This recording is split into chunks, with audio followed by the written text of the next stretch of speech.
I just realized I thought I was changing the turn to Final Fantasy X, but I was changing the turn away from Final Fantasy X to Final Fantasy VII. Yes. I was wrong. I was incorrect. How you doing? How you doing with sandwiches, Shaka? You want us to? I'm done. Wait I'm ready. I'm fully ready. Okay. I've been ready. Do you want to introduce us to our commanders? Here's our guys. Okay, here we have Titus. He is Titus, Yuna's guardian, because he is literally Yuna's guardian. He's a 3/3 for 3. He's got his very fun brother sword weapon. I can't. Is that what it's called exactly? Give me 1 second. Yeah, it's his brotherhood sword. That's what he's got going on there. So at the beginning of combat on your turn, you may move a counter from target creature you control onto a second target creature you control. Just a counter of any kind, which I find interesting. You could, move lore counters around and keep a saga creature around. You know what I mean? You could just put it back. It's a lot of fun. He has cheer, which is one of his abilities. Whenever one or more creatures you control encounters them deal combat damage to a player, you may draw a card and proliferate. Do this only once each turn, so that's a lot of fun to me. I like counters. I like Titus. He's doing lots of stuff with counters. So yeah, I'm excited for my boy. He's good. Yuna, I think, is honestly better. Yuna, everyone and their mother has already broken Yuna on the internet. Like, I think as a card already, I think she's better. I've not read out what she does, but I think she is just better. Also, this is gorgeous. This is her in the middle of ascending. So when people die in Final Fantasy X, they kind of stick around as people. You would not know that they're dead. They're just spirits that look the exact same as people, and you don't know that they're dead. And you send them off. So this is a summoner, and she sends people. So this is her in the middle of ascending. It's gorgeous. She's a 1/5 for 4. With the ability of Grand Summon, you tap and add 1 mana of any color, and when you next cast a creature spell this turn, that creature enters with 2 additional +1/+1 counters. Whenever another permanent you control is put into a graveyard from the battlefield, if it had 1 or more counters on it, you may put that number of +1/+1 counters on target creature. So that's fun. Like, the thing is, with our creature sagas, they're going to have counters. It just says counters. Yep. Doesn't say what kind of counters. And they are going to be put from the graveyard to the battlefield if they expire naturally. It's not just like if it dies in battle. Yeah, like, they're just going to go to the graveyard from the battlefield. Like, there could be a saga that has 4 lore counters on it. That's 4 +1/+1 counters just on a target creature. So. But yeah, so she's crazy, right? So she's crazy. The really sort of like interesting thing about her in particular is the wording of that first ability, I think, to me, because she taps for a mana, and then it's just when you next cast a creature spell this turn. Normally abilities like this, on stuff like Delighted Halfling or something, it's when you cast a creature spell using that mana. Yeah, this is just next cast a spell. Yeah, and so there's a, I don't know how many cards there are like this. There's at least one that is an aura that just gives you 1 blue mana, untap enchanted permanent, and she goes infinitely. Because you tap her, untap her with the mana you've just made, repeat, and then the next time you cast a creature spell, you have as many +1 counters on it as you want. Yeah. Which is insane. And just in general, she's gonna love anything that is an untappy type effect. She might well actually go into my 5th Doctor deck. I'd consider her for my 5th Doctor deck. She's mine. Stay away. Understood. But yeah, I joke. So that's probably not a 4 mana ability on its own.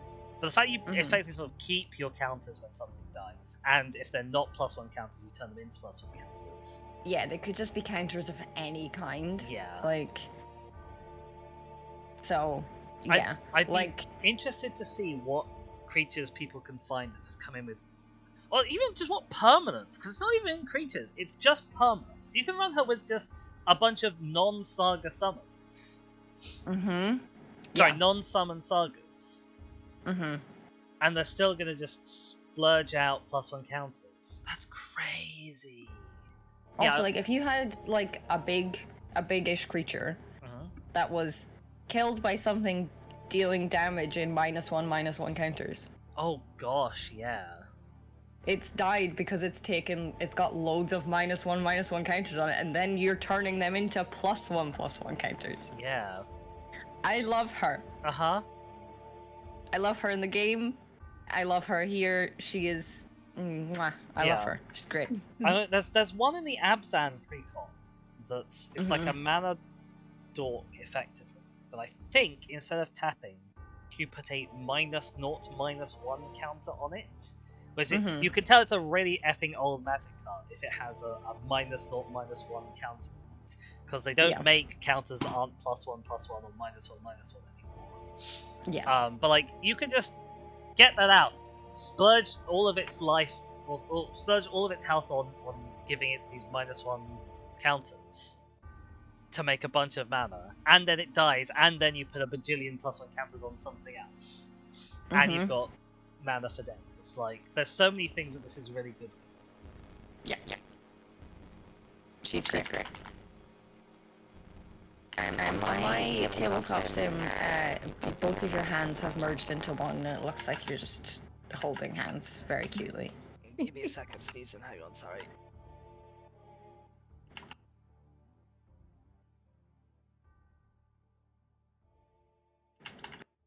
Oh, sorry. It turns out I'm allergic to things. Who knew? Me. I knew. But yeah, Tidus. The thing that with Tidus Una's Guardian is, I'm immediately thinking of like ability granting counters. So like flying counters in particular, because they'll help you connect with creatures with counters on. And trample counters. I know there's at least one shadow counter in the game, because one of the Lord of the Rings lands makes a shadow counter, but it's in black, and I don't know if there are any sources in that of shadow counters. But there will definitely be flying counters. There'll definitely be trample counters. Stuff that helps you connect, but in counter form. I think he's gonna really love that, because then you put a flying counter on, you proliferate it when it connects, and then next turn you have 2 flying creatures because you move one of them to a next one. He's a lot slower than, he's not like quite as insane, but I get that they've put Tidus as the commander because he is quote unquote the main character of the game, but he's not. He's the player. He's the player character. He's the player character in the game about. Yeah, Yuna is the main character, but you're playing as Tidus, and you're going to connect with Tidus. So I get that they had to make him the commander, but it's Yuna's game, and I think that is shown here by having her as the alternative commander, but she's better. Like, it's like, yes, we realize this is her game, but also we had to put him here. Well, I think we'll see a little bit as we dive into the deck, how much have they delved into like lots of counters on stuff versus fewer interesting counters. Like, she wants lots of counters and she doesn't kill them. He wants few counters or fewer counters because he can double them up for you, but he wants them to be the best counters they can be. So the counters on sagas, what are they called? I think they're lore counters. They're lore counters, right? Okay, and it's loyalty counters on planeswalkers. Yes, right.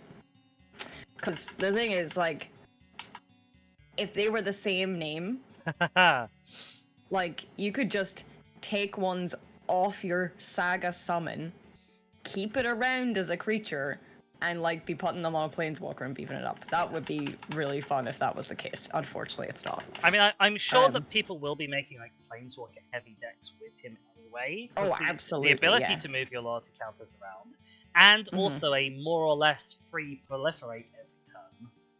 You know, people already make super friends, they call them, planeswalker decks, out with just like regular proliferate abilities. So the fact that you can control your counters a bit more fine-tunedly as well. And white kind of is the color for super friends anyway. Yeah. He's got 3. Yeah, like, there's plenty of good planeswalkers in those 3 colors. But like even with things not being lore counters, like you could just take a lore counter off of like a Saga summon and put it onto something that it won't do anything for, but you're keeping that creature around. Yeah. And like there's definitely some sagas where you want to repeat a particular effect as many times as you like. And there's other sagas where you want to skip to the end as fast as possible. Yes, exactly. So that could be really useful. You know, if you have a saga with a normal saga with a good final ability, and then a saga summon that you want to stick around because it's a good creature. Yeah. Match made in heaven. Yeah, I find this thing of moving counters very intriguing. Yeah, it's intellectually stimulating thinking what you can do with this. Yeah, I'm like as soon as they were announced, I read that, I was like, I'm so intrigued by this. I am excited to play with it. Whereas Yuna is like, how do we make this hit as hard as physically possible? Yeah, she's great, and I like that she's a 1/5. I like that she is weak in power and that she's got a higher toughness, because like it kind of plays into the fact she's a white mage. She does healing things for everyone. She doesn't really fight. Yeah. But everyone protects her because they're her guardians. Given that she's got quite a strong ability, I would have maybe liked to see her as like a 1/3, where she's a little easier to kill. But yeah, like in principle, the idea of her having like mostly toughness, not much power, is the correct flavor choice, and also happens to be a good balance choice. I'm just thinking, we have Titus, Waka, Lulu, Riku, Kamari. She has 5 guardians. What about, unless that is Kamari, what's the guy who's secretly been dead all along? That's Orin, but like he kind of comes on later and he isn't like officially like, but also Riku's kind of not officially like, it's kind of hit and miss. But yeah, there is like 5 or 6 of them that are around, but I think she officially has 5 guardians. Oh. Maybe that's why the 5 specific. I could be a little off with that, but I could be right. I'm not sure. I mean, I'm happy. If you think you found the connection, and they've obviously put a lot of work into the set, you probably have. Hex. Well, that's our 2 great ones. Anything to say, Hex? Yeah. No, I like him. I would love it if it's 5 guardians, 5 health. That would be glorious. Yeah, no, I don't have much to add that you've not already said. They are. I've not looked at any of these. So this is all my first looks at things, and I'm intrigued to see how it develops. Especially considering if this deck is the one that has the bananas commander. Well, alt commander. And then yeah, I'm very curious to see the rest of it. Shaq, do you want to talk to us about some of these gorgeous looking lands? Okay, so we have these islands. These islands are beautiful. I will just move all the islands over. This is so Titus comes from Xanarkand, and it's all industrial. Place specific to Kingdom Hearts. That's the Destiny Island. It is an island. It's also very pretty, but they're different places. What you're thinking is that they've brought in some Final Fantasy characters as children versions of themselves there, and Waka is one of them. Yes, so that's why I assumed it was the same island. It's not the same island. Destiny Islands is a Kingdom Hearts place. They haven't brought in any actual, so like Kingdom Hearts, weird Square Enix, Disney, Final Fantasy thing. There's no Final Fantasy involvement other than the fact that characters show up. There are worlds from Disney. There are no worlds from Final Fantasy. Any world that's not a Disney world is original for Kingdom Hearts. Oh, today I learned. So, looks the same, and Waka's there, and I like that they've put Waka there because it makes sense, but not the same place. I see. Deceptive. But easy to mistake. This is a pretty forest. It's from 11, but it's pretty. I like it. There's a little like bug boy, or maybe a robot, or maybe a robot bug. They're little in crabs. the water. He looks like a crab, frog, bug, They're robot crabs. thing. They're crabs, okay. You can ride around on a giant one in 14. Ah. Okay, cool. Mud crabs. Stop saying good things about 14. You should come and play 14 with me.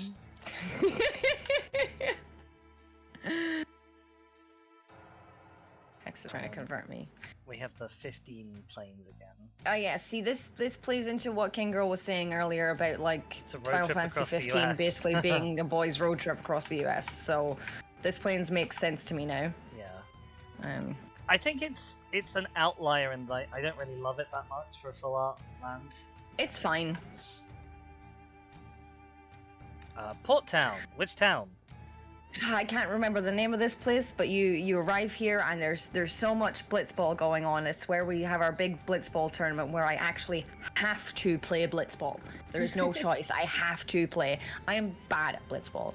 I did it the time that I had to do it, and then I was like, I'm bad at this. But I like the concept. You're underwater and you're just playing sport ball, and there's weird rules, and it's super stupid and complicated, and I love it.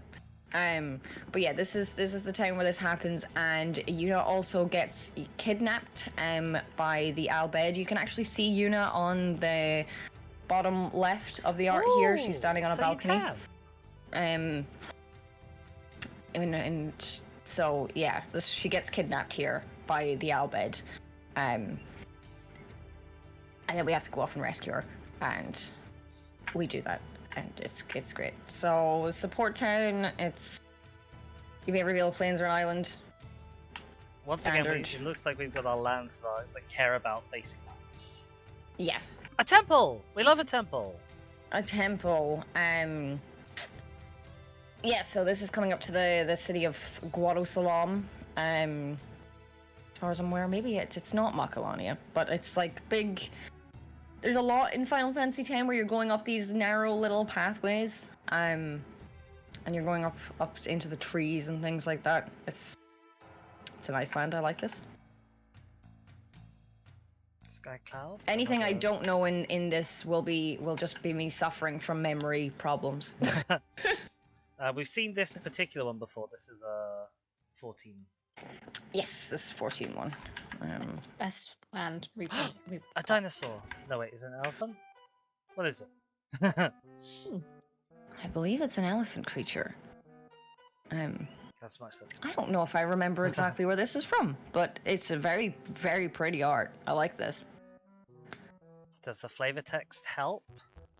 Is there a glowy river? Glows like a sea. Oh, the sea of stars. I mean, it's whenever you're. I can't remember, the place names are the things that escape me the most, but like you're in this big forest and there's water, loads of like firefly things, and everything glows like stars, and it's very, very pretty. Yeah, place names are my worst thing. So the lands might be the bit where I fall down a lot. Another temple. Okay, 2 temples. Another temple. So this tells us exactly where it is. It's Remian Temple, and it was lost after the battle with Sin. It says the battle with Sin. There's a constant battle with Sin. Sin gets defeated by a summoner. The summoner dies because they sacrificed themselves. But when summoning the final Aeon, and then Sin goes away for a little bit, and then Sin comes back. Because what happens is the final Aeon becomes Sin.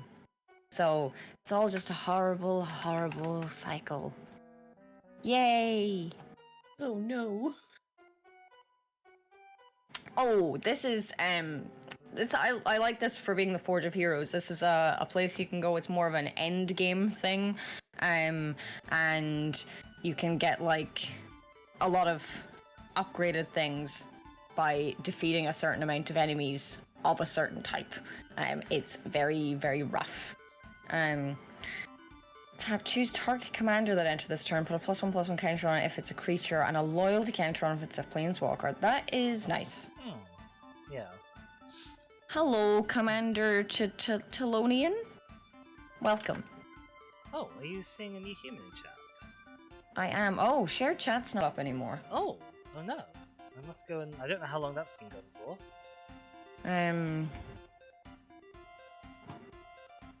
The last message I saw was Glove saying Yuna and then a heart. That is the last message in my chat, anyway. Oh, weird. Well, hello, new human. We have shared chat again. Sharing disallowed.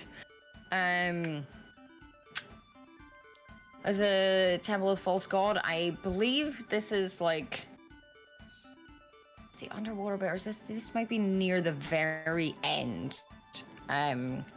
Which is why it's coming up with Lady Unalaska, who was the very first summoner, and was never sent after she died. So you end up having to fight her because she's trying to protect the whole kind of conspiracy to do with you, Yevon, and the fact that sin keeps coming over and over and over again. But it doesn't have to be that way. But yeah, it's fine art. It's not the prettiest of all the arts that we've seen of things. And Temple of the False God is a land that I'm always a little bit about. Yeah, it's fine, but yeah, I get your issue with it. And we have Sunpetal Grove. This is as far as I'm aware coming down, either coming away or coming down from the part where you get your chocobos and things. And it's. Yeah, Yuna's just like wishing she could be in peaceful places. That's flavor text, but she can't. So, it's sad. Mm-hmm. What have we got next? Vine Glimmer Snarl. That's another Reveal Forester Island. It's like there's loads of like underwater temple-y bits in Final Fantasy X that are like kind of the old destroyed bits of the world. You just go in and find out little bits of information in there. And then the flavor text is about some of the Aeons, which are the summons of Final Fantasy X. Nesting Ground. Move a counter from target permanent you control onto a second target permanent. Activate only as a sorcery. It's a good land for this deck with the Tidus. Yeah. Yeah, this is in the foresty bit. And I imagine this is probably quite a common land in like Saga decks in general. One would imagine. We're back on the beach. Back on the beach in Besaid. This is Waka's ball. Waka's ball for his Blitz ball. This is the ball that Waka uses to attack everybody. And yeah, we've got some flavor text from Waka. They never won a game, no, until famed star Tidus showed up. Except they didn't know who Tidus was, but he was an expert blitzball player back in Zanarkand. And then he arrives here, and they're like, Zanarkand's been gone for 1,000 years. How are you here? And yeah, it turns out that Tidus isn't really real. This is so pretty. Boy. Oh, this is gorgeous. This is gorgeous. Yeah, so this is Bavel. I love this. This is great. Seaside Citadel. This is where the main temple of Yevon, which is the religion. The Final Fantasy X is a big religion game. Honestly. There's a lot of religion going on. Religion and father issues is what's happening in this game. This is the same one from 7, this art. This is the same one from 7, yeah. We can move along. Ooh. Oh? That's just a very pretty flooded grove. Oh god, okay, yeah. So if Final Fantasy has like this like Squishy talked about earlier, there's like it's not outright said that there's any romance things going on, but like there's an underlying friendship scheme that is never told to you, but it's happening in the background all the time. And you can, as far as I'm aware, in this place with like the lake and stuff, I think it depends on this is a slightly different place. This is in the same area, but this is a different place. This is where like the spheres are made. You have these little spheres that hold people's memories. It's almost like a tape recorder, and we find some from Titus's father, and it gives us a bit more perspective on things going on in the game. But it's very pretty. This is, I talked about this one earlier. I'm not entirely sure where this is, but I think it's near the end of the game, because I think all the spirity bits are like the Faith, who turn into Aeons. It's pretty. Nice little forest plains. Ooh, look at this. The overflowing basin. I like this. Yeah, this is the lake. This is the lake where you have like the romance scene with Yuna, and there's little fireflies gathering around, and you have the weird CGI that comes across weird, but it's a nice little scene. This is from 14. This is from 14.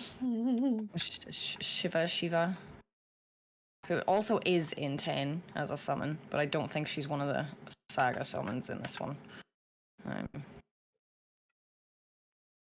Sunglass Prairie from 7. Chocobo Bill is back. Chocobo Bill! Yay! Chocobo Bill and Horse Shaka. More from the first Island of Besaid, as far as I'm aware. Unless it's from somewhere different, because it's saying that Seymour Guado was saying things. But there's a lot of islands in 10. This does look like one of the starting bits, though. But I could be just bullshit. I mean, it's very pretty, so it's probably one of the It is very pretty. Temple Plenty. This is Kalita Temple. So you do trials in each of these temples, and this is the more hidden away in the forest one. I remember this one being rage-inducing, so that was fun. All the trials are like little puzzles with spheres. Yeah. This is Guado Salam, where we meet Seymour. He's awful. We hate him. Bad man. He's saying he's a good boy, but he's very much not. Eureka! This is from 14. Prairie Stream. Tangled Islet. Tangled Islet. Okay, blue or green, land enters tapped. This is another pretty one of Kalika Temple in the distance, though. Maybe at some point we can like grab all when the full set is like previewed. We can grab all of the lands from Final Fantasy X from this deck and from the main set. And I guess Hex, you can grab all of the lands from Final Fantasy XIV. We can like reconstruct maps of the areas, but with the cards. There is GeoGuessr, but for Final Fantasy XIV. Amazing. Played a lot of that last night. This is Command Tower, so I'm going to have a look and see if we have a different Command Tower. Same. I'm assuming we will. We do. Okay. Oh, I don't recognize it. This is Zanarkand. This is where Titus grew up. This is where you properly start the game. And then you're suddenly attacked by Sin. But yeah, it's very modern, futuristic a bit in things, and big city. But yeah, this is gorgeous. I like this. I'm not one for big city things, but I like this a lot. It's very nice. What else have we got? Got a Canopy Vista. This is from 7. We talked about this earlier. Oh god, that was sad. Oh, we're probably going to have a unique path of ancestry as well, aren't we? Probably. Is that the next one? Oh, I'll have a maybe look. not. Pass. No, we don't.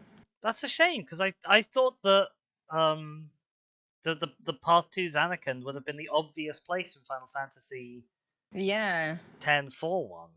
I mean, I don't know what Mhm. this path of ancestry is like as a path, but like that is very clearly a path, and it is very clearly of ancestry. Yeah. Oh, that's a shame. Or maybe the Um, mountain pass where like Seymour shows up and it just randomly turns out he's done a genocide off screen, just because he Yeah. could. Yeah. This brushland, I talked about this one earlier. Mhm. We've got our little boys in the distance, old chocobos. I love them. They're great. And another And we have Barrens. Ash Barrens from 6. And that's all our lands. There are a lot of pretty lands in this. I'm very happy. I'm a happy boy. Oh my god, stack! You horrible things! There we go. Tabletop sometimes is. It doesn't want Is it things to playing stack stacks? when they shouldn't. And sometimes it takes that too far. Actually, can Trying I to just... make a small stack to extra stack. Oh, I nearly could. Oh.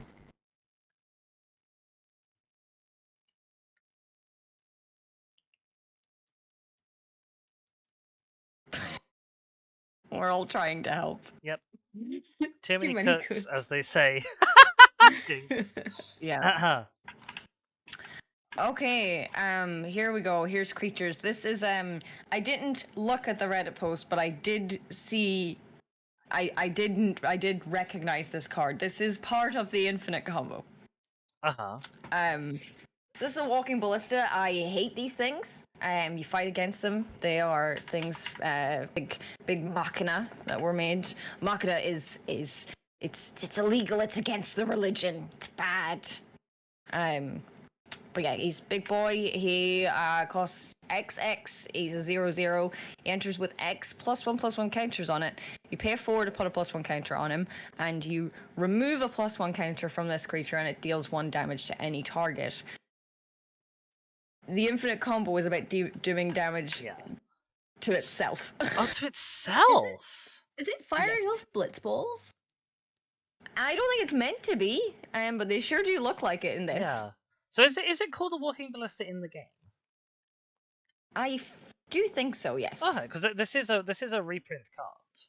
So it's okay. a nice coincidence if it happens to have the same name, and also like it happens to fit really well with Tidus's stick anyway.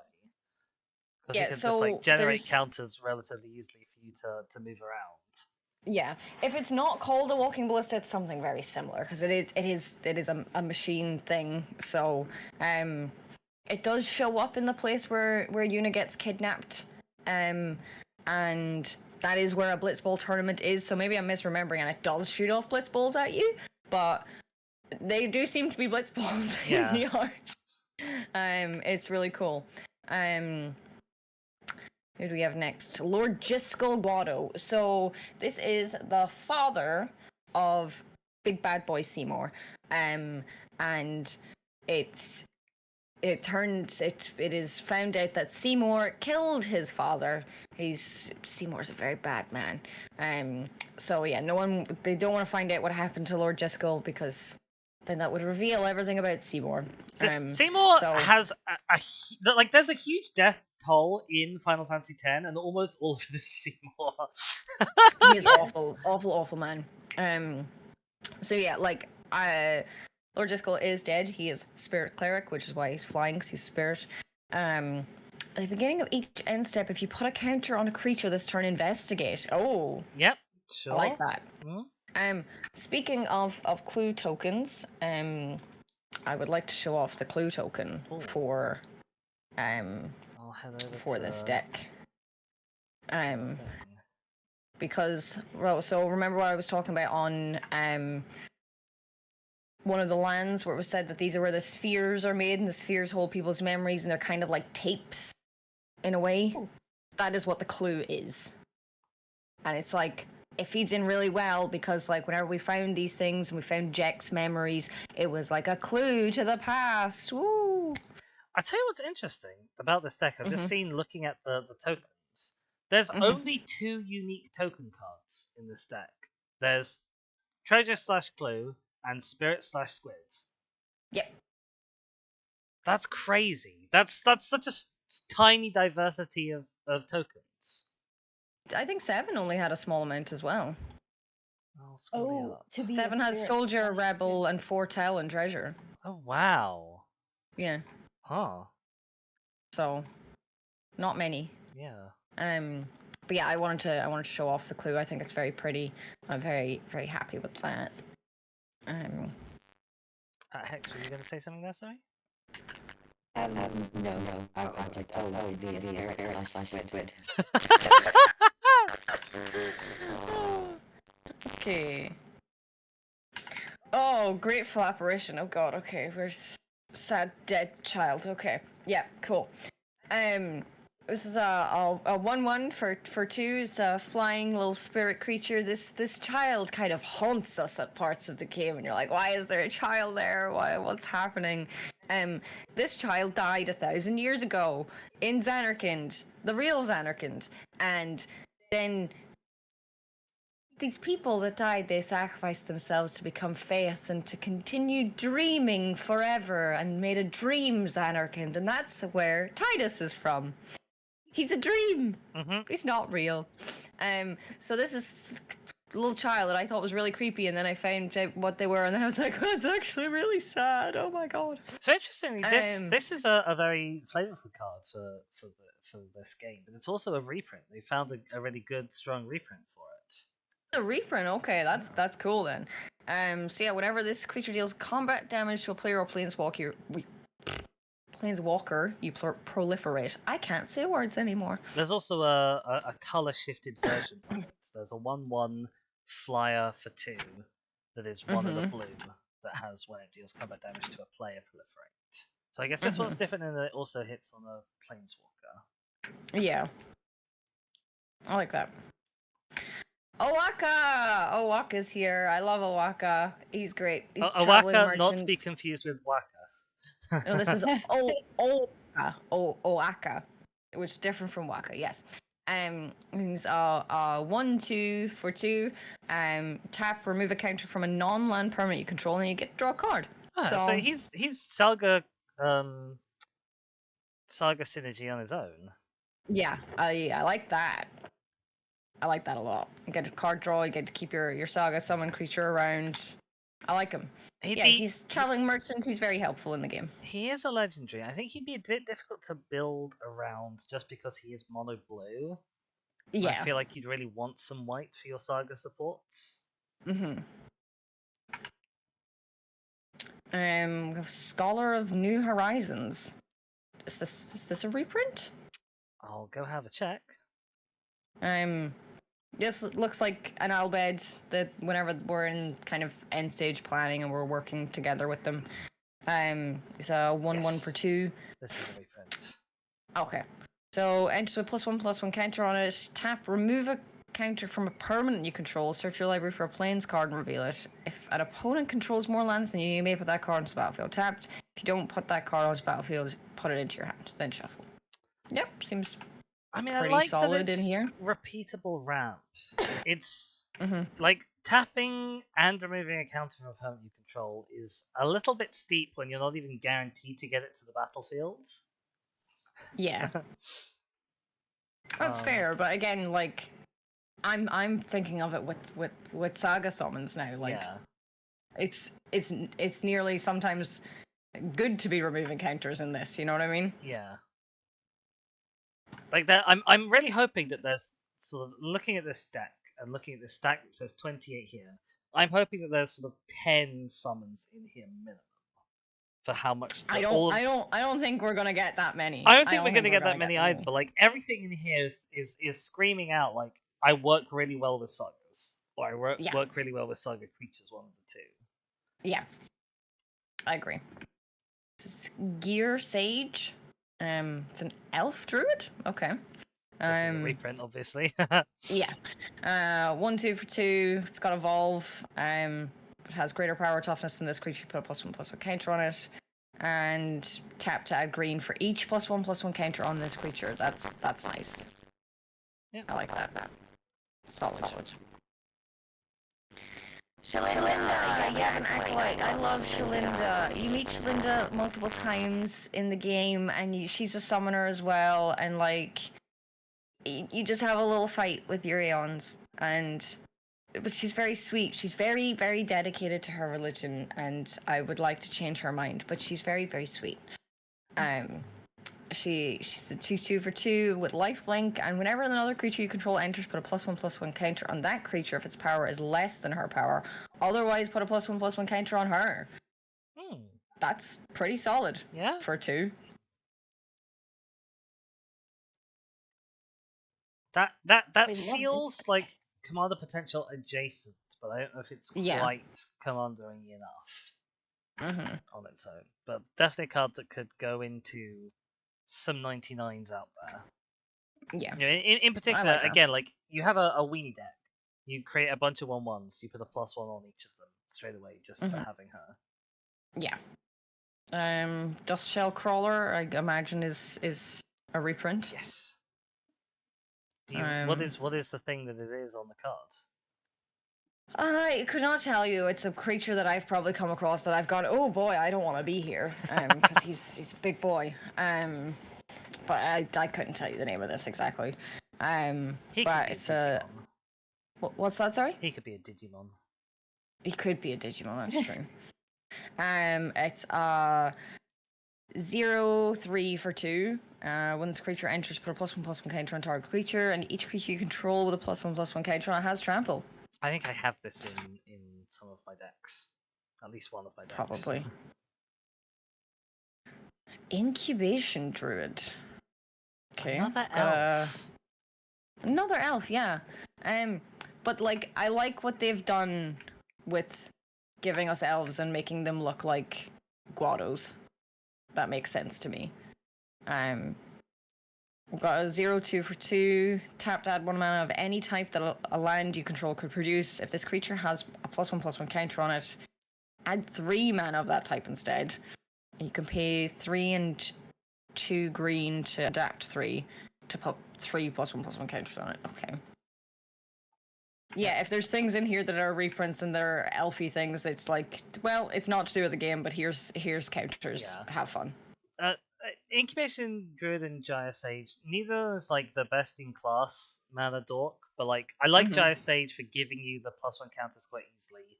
Incubation Druid, I like less, just because it although it can give you counters, it's a very expensive rate on giving you counters.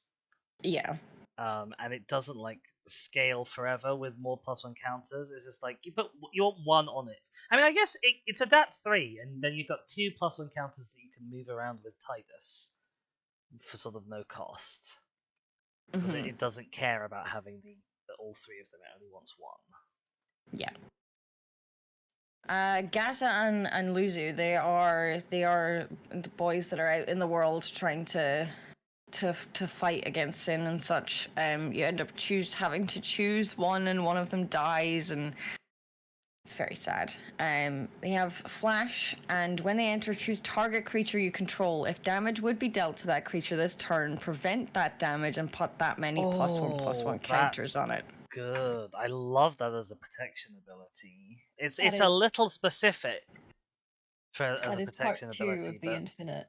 Damage itself. Oh, of course, yes. Target the ballista, damage itself, put that many +1/+1, keep going. Remove a +1/+1 counter from it, deal damage, put a +1/+1 counter. And I can see on the board the other part of this. Yeah, hardened scales. Hardened scales. I saw an Instagram reel about this, and the first comment was, but you jump block it, and I just put my head in my hands.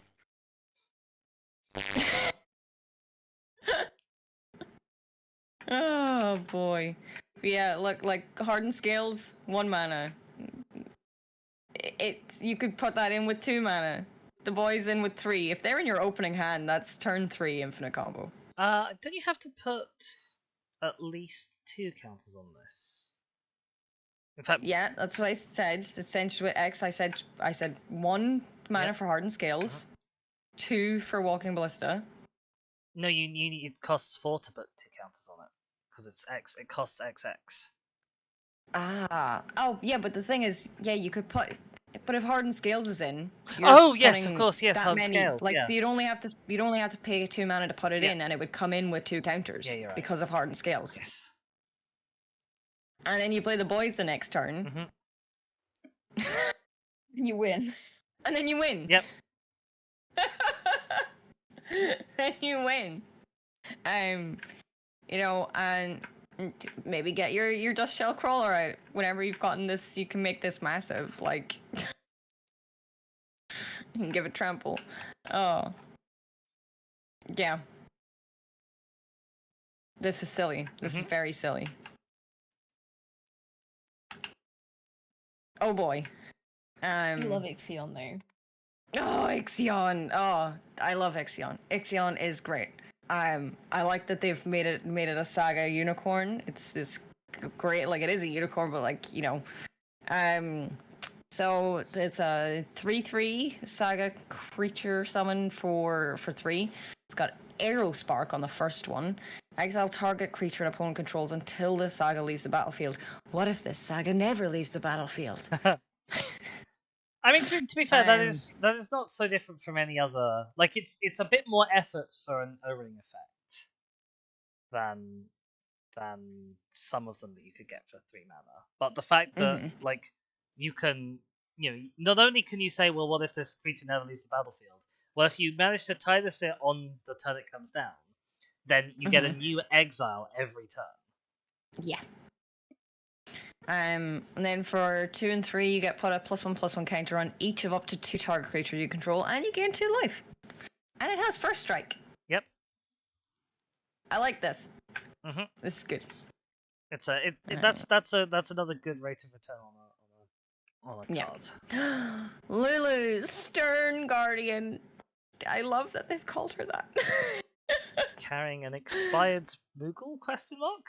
Well, if you remember, you know, Lulu kind of fights with a Moogle. She, like, if you're not doing, she's a black mage, and if you're not doing like actual magic and you just go and attack with her, she sets her little Moogle on the ground and it just runs off and it whacks people. I see. She always has a little Moogle with her. I love it. Amazing. I think the name Stern Guardian is pretty apt. I think it's correct. She is the stern one of the group. But yeah, human wizard, pretty standard, good choice. Whenever an opponent attacks you, choose target creature attacking you. Put a stun counter on that creature. Okay, that's nice. And you can pay 3 and a blue to proliferate. Yeah, that's I'm about really the going... struggling with the word proliferate today. Oh dear. That's about the going rate on like a repeatable proliferate. Yeah. I'm not doing any better than you apparently. It's nice that she has the stunning things that attack you. Yeah. She's not gonna blow anyone away, but she's gonna probably do solid work in any deck that pops her on the field. I would agree. Riku is here. Riku is Yuna's cousin, which like it feels weird when we find it out because we're all like the Albed are bad and they kidnapped Yuna, and then we're like oh yeah, one of them's our cousin. Like sure, okay. Yeah, she's a 2/3 for 3. Whenever you put 1 or more counters on a creature until end of turn, that creature can't be blocked by creatures your opponents control. I like that. I like that. And she has Steal, which is cool because she literally has an attack that's called Steal. Pay 1 and tap her to move a counter from target creature an opponent controls onto a target creature you control. Oh. The Steal might be a little bit situational. Like, obviously, yes. There are plenty of strategies that involve +1 counters, so it's not unlikely to happen. But the unblockable is very nice. Yeah. But yeah, this makes sense to me as a card. I like it. Master Seymour. Maester Seymour. He's our Maester. Batman. He's Batman. He's He is Batman green? with real JRPG hair. He is a 1/3 for 3. Human elf cleric. I guess that makes sense. I mean, maybe would have made him a wizard, but I guess they're trying to, because the Guado are such weird creatures with their big ears and their long fingers. I guess they're like, they are human, but they're also elfy kind of things. So I guess that makes sense to me that they've made him an elf. At the beginning of combat on your turn, put a number of +1/+1 counters equal to Mr. Seymour's power on another target creature you control. Okay. And you can pay 3 and a green monstrosity X, where X is the number of counters among creatures you control. Oh, so if this wow. creature isn't monstrous, put X +1/+1 counters on it, and it becomes monstrous. So this is monstrosity is an ability that they had a while ago that Mm-hmm. I always thought was extremely underwhelming. It was like you generally pay quite a big cost for a small number of +1 counters, and if you're lucky, the creature gets a small benefit when it is monstrous. I'm surprised that they brought it back, because I never thought that it was like a particularly in-demand ability. Yeah. This is the first mean- monstrosity ability I think I've ever seen that I'm like, oh wow, I would actually bother using that. Yeah, like this works well because it's like it's the number of counters at all. Mhm. You could have counters all over the place. Yeah. And then, you know, you do that, you make him huge, and then at the beginning of combat, you put +1/+1 counters equal to his power Yeah. on something else. This is another card that could go in my 5th deck. Yeah, that's fun, that's scary. I like that. Oh, how- Tremel! Before we go on to Tremel, Go on. how do you feel about Meister Seymour as a green creature? Because I think I would have given blue to him. I feel like I would have given him blue-black for preference, or given that we're in a deck Yes. that doesn't have black, blue. Yeah, I think I would have went blue, and like, if the field they had to put green on it, blue green, but I'm intrigued. I guess a lot of elves are green. Yeah. It's the elves. It's the elves that are the issue there. Also, this is a fun ability. I would definitely use it. Mm-hmm. You remember Final Fantasy X obviously a lot better than me because you're the one who actually played it. Does Meister Seymour go around handing out power to other people a lot? Not particularly, but I think there is in some of his fights where he has the big thing behind him and he's like moving power and health around, as far as I'm aware. Okay. So it makes sense in one fight context, but it's a big fight Sure. because you fight him multiple times. Yes. But yeah, And every fucking time I was just like, how have we not killed this guy yet? Basically, Why did we not 'cause kill him the we last did time kill him. We did kill him, but that's the problem with Final Fantasy X, is they have to be sent. Otherwise they're still there, even though they're dead. So, an issue. Tremel's a little bitch. He's Seymour's butler. He's a little bitch. I hate him. Let's see what he does. He is green as well. Mostly, even that's the thing. Like, Seymour is like human elf because he's only part Guado, right? Yeah. Tremel is a full Guado, so like, human part of him could have been blue. Mm. Also, I don't know. he looks like Master Temzen. He looks like who? Temzen from Oh Avatar. yes, he does. He does. I just didn't hear you. Yeah, he's a 2/3 for 3. Each other non-token creature you control enters with an additional +1/+1 counter on it. Very nice. And you pay 1 and tap to proliferate X times, where X is the number of non-token creatures you control that entered this turn. Oof. Interesting. There's a few strongish proliferates going on in this deck. Yeah. I am happy so far. Chasm Skulker. Oh, look at this boy. This is crazy. This is like towards the end. Uh-huh. and you've got this, you're just going into weird creatures in Sin, and it's like holding things in like a cagey thing, which is where you can see in the middle there. It's cool. I think that this is a reprint. Is this a reprint? Yes, this This is a reprint, yes. So 1/1 with for 3. Whenever you draw a card, put a +1/+1 counter on him. Whenever he dies, create X 1/1 blue squid creature tokens with Island Walk, where X is the number of +1/+1 counters on this creature. Okay. You could get lots of squids. Mm-hmm. I love the flying fish situation. Mm-hmm. And again, if you okay. No, you go. I was gonna say again, if you he's quite an easy generator of +1 counters for free if you want to move them onto something else with types. Yes. Yeah. And when he dies, you create all those whatever number of things. Mm-hmm.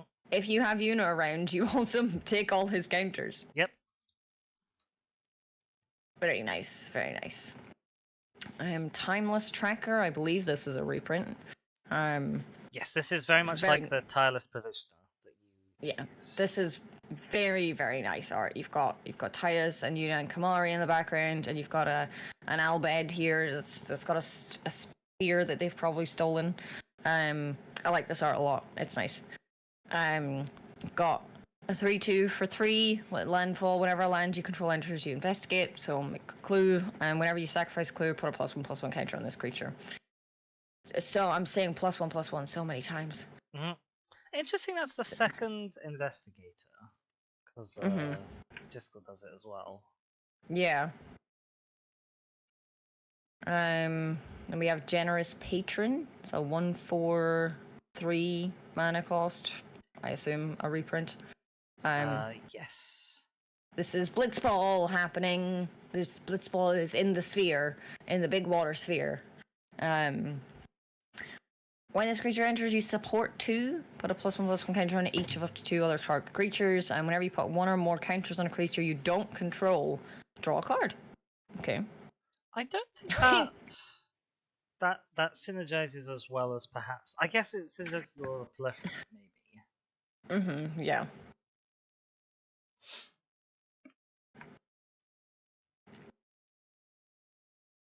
Where I want you to go. Oran. Here's Orin, Venerated Guardian. Orin has been dead the whole time. Great. I love him. He was a guardian of Yuna's father whenever he was a summoner, along with Jekt, who is Titus's father, and then Jekt became the final Aeon, and then he became Sin. So all big crazy father issues. I love this effect. Orin, what's that? Sorry. I was gonna say I love this effect. Yeah, but Orin. He's a 2/5/4/4. He's got Vigilance. He's got Shooting Star, which I'm pretty sure is one of his limit breaks. Whenever he attacks, put a +1/+1 counter on it. When you do, exile target creature defending player controls with power less than Orin's power until Orin leaves the battlefield. I like that. I like this a lot. I like it a lot. It's like this art. It's a repeatable O-ring for 4, which is pretty solid. Yeah. It's slightly handicapped in that obviously it's only creatures with power less than his. So that's I think just sort of within the bounds of being reasonable. But yeah, just the repeatable removal is really lovely. And he makes himself bigger all the time. And there's spoilers in his creature type because he's a human spirit samurai. People will be like, why is he a spirit? Okay, he's been dead the whole time. Luminous Broodmoth, I believe, is a reprint. Yes.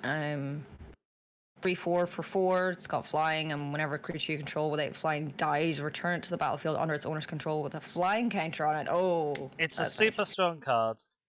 Titus is gonna love the flying counters. Yeah. I like that. I like that a lot. Yojimbo! Yojimbo saved me from just honestly from crying in desperation at this game, because I believe we were fighting Jekt, and like Jekt just kept on healing and kept on murdering me, and it just everything was bad, and it felt like we were going through the same cycle over and over and over again. And this was technically the last real boss of the game. And I had a lot of money, and when you have a lot of money, your Yojimbo summon is way better. And I hadn't ever used Yojimbo, and then I took him out, and he just destroyed Jekt. It was great. I was like, I don't know if this will work. I want to go to bed. And then we did it. We won. It was great. Let me solo him. Basically, yeah. So yeah, Yojimbo is one of the big summon boys you can get. He's got 4 stages. He's got exile target artifact, enchantment, or tapped creature an opponent controls. And then for the next 2, we have until your next turn, creatures can't attack you unless their controller pays 2 mana for each of those creatures. And then for the last one, you create X treasure tokens, where X is the number of opponents who control a creature with power 4 or greater. He's a 5/5 with vigilance as well. He's really good for 4 mana. Like I like him. He's a 5/5 vigilance. You slap him down and immediately he exiles something. Mm-hmm. And then he's propaganda got for 2 other things on turns. top. Yeah, like Yeah. if he was just those things, he'd be pretty damn solid. And what if I keep him around forever? You can't keep them all around forever. You have to be putting. You can only move one of these counters per turn. You're gonna want to keep them all. I can keep them all around forever. Chocobo Knights. The Chocobo Knights. I love this. Yeah. So like, there's Chocobo Knights. Like Gala and Lusu are trained to become Chocobo Knights, as far as I'm aware, because they haven't actually ridden them. Whenever you see them, they're 3/3 for 4. Whenever you attack creatures you control with counters on them, gain double strike until end of turn. That's pretty strong. Oh, my boys. That's going in your cat deck. That's going in my cat deck. Yeah, that's going in my cat deck. Like immediately. Yes, absolutely. I love this. Just whenever you attack, you don't even have to attack with the Chocobo Knights. Yep. This is great. My boys. I love them. We have Fathom Mage. I think this is another reprint. Must be a reprint. 1/1 with Evolve. Whenever your creature you control enters, that creature has greater power or toughness than this creature, put a +1/+1 counter on it. And whenever a +1/+1 counter is put on this creature, you may draw a card. Some card draw. Decently nice. useful in the deck. Yeah. How flavorful do you think it is as a card for Final Fantasy X? I mean, it's fine, I guess. I don't know who this person is, so I say it works with a deck. So, this thing can fuck off.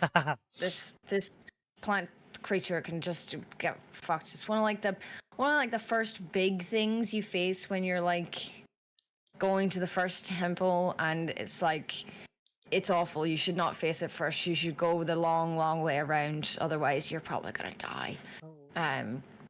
So it's a 0/0 for 4. It enters with 2 +1/+1 counters on it. And whenever it dies, search your library for up to X basic land cards where X is this creature's power. Put them onto the battlefield and shuffle. Put them onto the battlefield, not tapped. Mm-hmm. That's nice. I like that. Yeah, as ramp, it's a little awkward because you have to plop it down and then kill it at some point later. Yeah. It's a bit awkward, but yeah, it's meshing nicely with this deck of like the theme of find as many things that you can put +1 counters on as possible, and they all synergize with having more +1 counters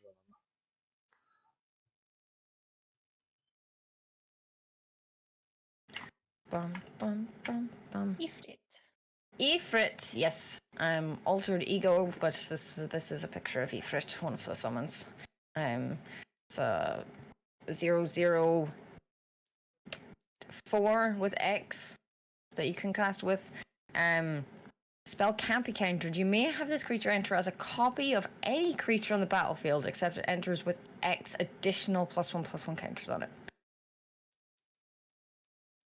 Interesting. Mm-hmm. Hello, Artie. Welcome back. We're finally on 10. We're We're getting through it.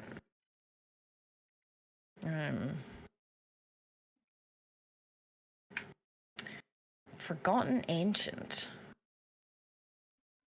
This is a big boy summon that I can't remember the name of, I believe. He looks really cool though. Yeah. Find your piece in the far. Maybe it's not. Maybe it's one of the big enemies because Oren's saying find your piece in the far plane and leave spirits of the living. So he's telling him to go away. So 0/3 for 4. Whenever a player casts a spell, you may put a +1/+1 counter on this creature. Okay.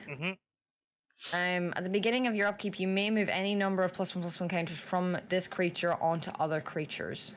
He's moderately common in like +1 counter decks. He's I like him. staple. He's a decent enough reprint to have in this. Waka! I Devote had a pictured seed. Waka as being like a wizened old man, so I wasn't expecting that. Oh no, Waka's no. Waka's not. So we've got 1, 2, 3, 4. We've already got 5, and then Kamari will be a guardian. So yeah, they are counting Orin as a guardian. So my thing doesn't match up with the 5. But I guess if you put 5 and 1 together, that adds up to 6. If Kamari's in here too, Yeah. I'm reaching now. I'm reaching. So is Waka. Here's Waka. He's the devoted guardian. He's 4/4 for 4. He has reach and trample, and whenever he deals combat damage to a player, destroy up to 1 target artifact player controls and some +1/+1 counter on Waka. I'm just gonna take out all of Cloud's artifacts with Waka. He has Blitz Ball Captain. Beginning of your end step, if a counter was put on Waka this turn, put a +1/+1 counter on each other creature you control. Ooh. Very nice. He's a cheerful captain. That makes I like this. I like this a lot. This makes a lot of sense with the way Waka is as a captain of his blitzball team. He's a good boy. He's cheering everyone on. Makes total sense. I think he has potential to be commander material. Yeah. I feel like I want Meister Seymour to be more of a commander material than he actually maybe is. Yeah. Yeah, I think I would agree. I think Shalinda is still actually like the best commander as a commander. I like Potentials Shalinda, like out of the especially for like a legendary cheap creatures, commander. Yeah. A nice cheap commander. I like her. This is amazing art of Kamari. Oh my god, I love this. Kamari is 3/3 for 4. He is a legendary cat warrior. He has vigilance and Ronso Rage, which is one of his limit breaks. At the beginning of combat in your turn, you put a +1/+1 counter on Kamari and tap target creature an opponent controls. Then you may have Kamari become a copy of that creature, except its name is Kamari, Valiant Guardian, and it has vigilance and this ability. Does he have? Interesting. Does he copy things in the game? Kind of. I mean, he's the one that kind of doesn't have like Lulu's a black mage, Yuna's a white mage. Like they all are very kind of specific about what they do, and Kamari kind of takes bits and pieces from everything. He doesn't like have a set way to go through the sphere grid as much as other people do. So it kind of makes sense to me, but I don't think it's as flavorful as I would like it to be. Yeah. But we've had lots of flavor in the other decks. It's okay. It's a decent ability for 4 mana. Maybe on the stronger side. Like a lot of times, like just 4 mana for something that comes down and just is a copy. Yeah. Is the going rate. So this is a bit above that because he is effectively a copy as soon as he comes down because you can play him before combat, and he gets a +1 counter. And he gets vigilance, and he can change what he's a copy of, and he taps things down. Yeah, There's a lot going on. Yeah, that's big boy. Quite good return on mana. Yeah, he's a big boy with a lot going on. Sunscorch Regent. Is this a reprint? This must be a reprint. It's a 4/3 for 5 flying. Whenever an opponent casts a spell, put a +1/+1 counter on this creature, and you gain 1 life. But yeah, there's Guardian Worm every. and it's the protector of Bavel. It's it's dragon-like. It's cool. It's pretty art. I like it. That's as many dragons as the Final Fantasy deck. The 14 deck even. Yep. They're all Final Fantasy decks. The Mage's Sisters. I don't think I ever saw these in Final Fantasy X, but I know that they are a summon in Final Fantasy X. I haven't seen them. Cosplayers. They're bug cosplayers. They are 5/5 for 5 with haste. Choose one at random. Okay. You've got combined powers. Put 3 +1/+1 counters on target creature. Defense. Put a shield counter on target creature, you gain 3 life, or fight. This creature fights up to 1 target creature an opponent controls. That's interesting. It is They're the interesting. same. It's the same the whole time. Like, just choose at random. I assume you just roll a dice or something for it. Yeah. Um, I don't love it as an ability. Like, it's always awkward when you have to choose something at random, unless they're like 3 things that are obviously similar. Like, yeah. they're relatively good things. Like, well, the 3 +1 counters is pretty nice. Mm-hmm. The other 2, I like. Tidus likes having the shield counters because he can proliferate and move them around. But on its own, I wouldn't play this. That's me. fair. That's like I said, I have not met them. I know that they exist, but I feel like the 3 things probably relate to them flavorfully. Yep. I'm not sure. Okay. Oh, Vilfor. I love this creature. It's another Aeon that we can summon. It's 5/4 with flying for 5. It's got 4 steps in its Saganus. But yeah, this is a powerful enough little Aeon thing that we have. I think it's one of the first ones we get. It's got sonic wings. Each opponent chooses a creature with the greatest mana value among the creatures they control. Return those creatures to their owner's hands. And then for the last 3, you tap up to 1 target creature and put a stun counter on it. This is solidly decent for like a 5-mana dragon. Oh, it's not a dragon, it's a drake. But it's solidly decent for a 5-mana drake. I'm comfortable and happy with this creature. Yes. Okay, so how many saga summons have we got in this one? Because it makes sense. So far, 1, 2, 4. I'm gonna need to dip to take Finn for playtime and maybe a walkie around the block. That's totally fine. Yeah. I will be back in half an hour if you're still going. Mm-hmm. If we're still in call, just join. This one's looking interesting. Yeah, I was gonna say, do you have any final thoughts on what you've seen in Final Fantasy X so far? Oh, Parting thoughts. That's I feel like I see how this one comes together very well. I feel like all the bits, I see how they go. Most of them, anyway. Mm-hmm. Which I could see with the 6th one, but maybe some of them were a bit like, okay, but this isn't the best choice. And Cloud came together well, but some of the artifacts were a bit interesting. Mm-hmm. And 14 was 14. I feel like the game plan is clearest here. Yes. Yeah, I would agree. I don't want to play into this one. Counters frustrate me. I am sorry to tell you, Hex, but I will be playing this boy a lot. That's fine. I might not be playing this boy a lot. I might be just swapping to Yuna, honestly.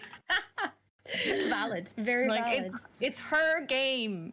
It's her game. It's her game. Deck. Yeah. Yeah, it's her game, so it's her deck. So you support her, Titus. You be in the deck with all the other guardians. You're one of the 99, bud. Get used to it. Well, thank you so much for joining I'm liking us. this one. Yeah, thank you for being here, Hex. Sorry. Well, could I request that since Hex is leaving us, we have a little break? It's been about, I don't know, like an hour and a half or so since our last one. We can do. Would you like to do the last 2 creatures first? Just so we're at Sure. the end of the category? Yeah, sure, that makes sense. I don't even have that many cards left, but like still, there's so many creatures in comparison. Yeah. I would like a Drake though. Thank you for shouting out Hex. Oh, that's a good idea. Everyone in my chat also go and follow Hex as well. Hex streams. Hex is wonderful. We love Hex. Oh, he's Streamlabs. Oh no. I mean, it's worked in my chat. Fine. Like it hasn't been gotten rid of in my chat, so it's just been told off.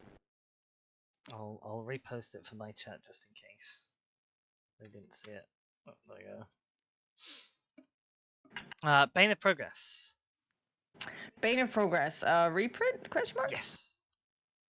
2/2 for 6. When this creature enters, destroy all artifacts and enchantments. Oh boy. Just get rid of them all. Put a +1/+1 counter on this creature for each permanent destroyed this way. Oh, that could be a big boy. Yeah, this is like bits of sin. It's sin spawn. It's just lots of bits of sin made up into this big, horrible creature, basically. See, if this was just destroy all artifacts, great for this deck. Yeah. As its enchantments as well. Like, I think some of the best things... 9 enchantments. Yeah, we've got 9 enchantments plus some sagas. Yeah, like, they're enchantment creatures, so... Yeah, I don't know. I don't love it in the deck, and I there's something I want to say when we're at the end of creatures, but I can say that till after the break. Okay, I'm intrigued. And Sin! Here we go, here's Sin. Look at this big, horrible, hulking creature. It's a 5/5 for 7 Sin, unending cataclysm, because it never ends. It's a Leviathan avatar with flying and trample. That makes total sense to me. If they didn't give Sin flying, I would have revolted. So it would have been stupid. As Sin enters, remove all counters from any number of artifacts, creatures, and enchantments. Sin enters with X +1/+1 counters on it, where X is twice the number of counters removed this way. Oh boy. When Sin dies, put its counters on target creature you control, then shuffle this card into its owner's library. It doesn't die. It doesn't die for real. It doesn't die. Which is very flavorful. It's so good. He doesn't die. I like this. It's a big drop. Again, he wants to be in like a saga deck where you really want to be removing those counters. Yeah. He can really mess with your opponents. If your opponent's doing anything with counters, he just hoovers them all off, which is lovely. He doesn't target. No. Yeah, it's a good card to mess with an opponent. I think people will build him as a commander. I don't think he's going to be like a super strong commander, but he's going to be a fun and interesting commander, which I like. The flavor of it not going to your graveyard, of it just going into your deck, like, oh yeah, gimme, great, great. I love this. Yes. I hate Sin. Sin is big bad. I hate it. But this card, I love everything about it. It's very good. I enjoy. And those were the creatures. So what do we say we got? 1, 2... I was 33 in the end? Oh, 3, how many sagas? 4. Yeah. Was it 4? Yes. I would have liked more. I would have liked considerably more. So, as far as I'm aware, it looks like, at least in this deck, all of them are one color, right? Yes. I think the rest of them are all one color as well. And I know that Shiva is the one that they showed off as the first one. They were like, yes, we have Saga summons. Look at this cool thing. She is blue, so she could go in this deck very easily. Yeah, maybe they're just wanting to like get people to buy sets and put the Saga summons from that in this deck. Like the thing about this deck is, I feel like, whereas 14 they've sacrificed a lot of playability for flavor, I feel like sometimes here they've sacrificed quite a bit of flavor for playability. Like, this is agree. Synergistic, but like, what the fuck is it? Get rid of it. Get rid of that. Yeah. Get rid of that. Yeah. It's a mechanical win, but get rid of it. Give me something Final Fantasy-ish. Definitely get rid of that. Give me something Final Fantasy. That one absolutely could go. Like maybe some of the creaturey ones could stay. Maybe. Like when I say the creaturey ones, I mean like the the enemies. But like all of these like humanoids that are just magic reprints, just chuck them. Yeah, absolutely. Like that, maybe the plant can stay. Maybe. But yeah, no, I agree. It's like it's almost the opposite of 14. This is a in flavor some win. ways. This is a flavor win, and is a mechanical Like this, win. yeah, That's great. Like this is a reprint, and this works so well. Like for flavor. Yeah. These like, are just random elves a lot of the time. Yeah, just chuck out all of the random elves. Consider chucking out a bunch of these creatures that are actually reprints. Yeah. Some of them maybe could stay. I prefer it if they'd done the. I know they don't do this in Precon decks, but the oh, what's the word I'm looking for? Like when they do secret layers and stuff, and they do a reprint, they'll do name bar, and then they'll do underneath what the like actual name is. I wish they for cards like this, it would be so much less of a flavor fail if they did that for these cards. Yeah. Like these ones are borderline, could stay, I guess. These ones absolutely should go, and just so chuck out these 4 creatures and choose like 3 of these and chuck them. In fact, actually, how many of these are summons? This one's a summon, right? I don't even know if it is. I just know it's the Guardian Worm. It's not no, because the summons are aeons. This is this is hardly even mentioned. Like he exists. He's a big creature in the sky. Cool. Okay, sure. Whatever. But yeah, like chuck that as well. Like chuck those 5 and replace all of these 5 with summons, with saga creatures, because this deck is yearning for saga creatures. Yeah. And Yuna is the summoner. Surely the summons are the most flavorful in this deck of all of the decks, and the abilities scale with it nicely anyway. Chuck all of those and give me 5 new bespoke saga creatures.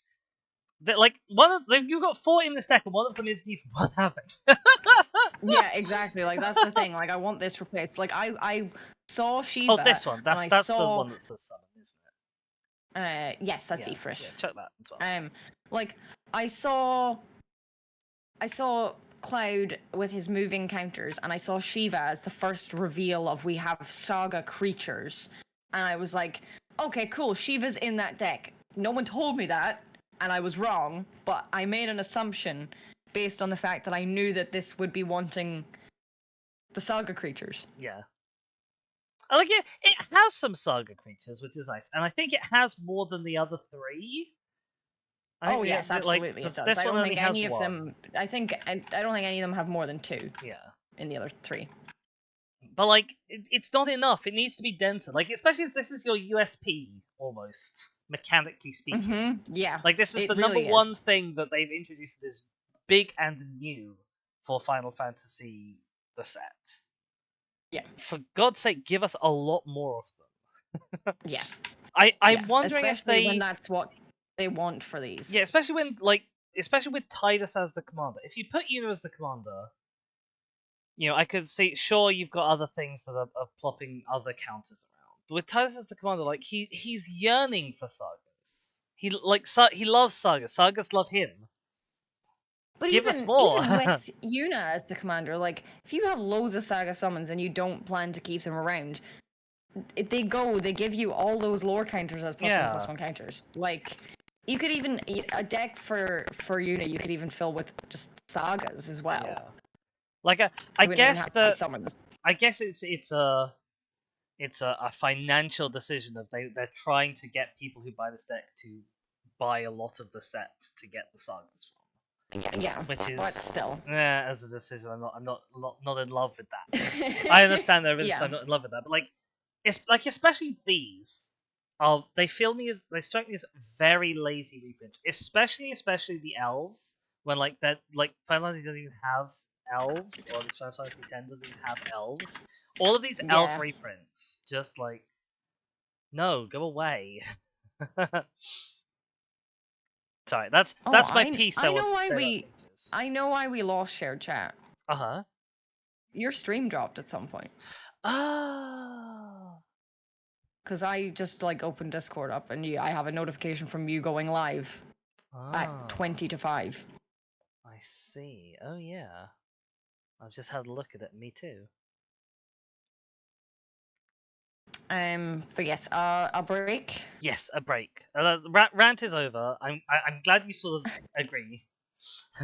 Yeah, no, and we need more. Like, I am in love with this deck. I do think we have the opposite problem here that Final Fantasy XIV has. There was too much flavor in that one and not enough deck synergy. And this one is like, here's everything to do with counters. Go, go, go, go, go. Where's the flavor? Yeah. Give me more. Like, sure, we've got it on all the legendary creatures, but like, they're from the game. Yes. You know what I mean? Yeah. Yeah. Okay, yeah. Little rant over. All right. Be back soon. See you soon.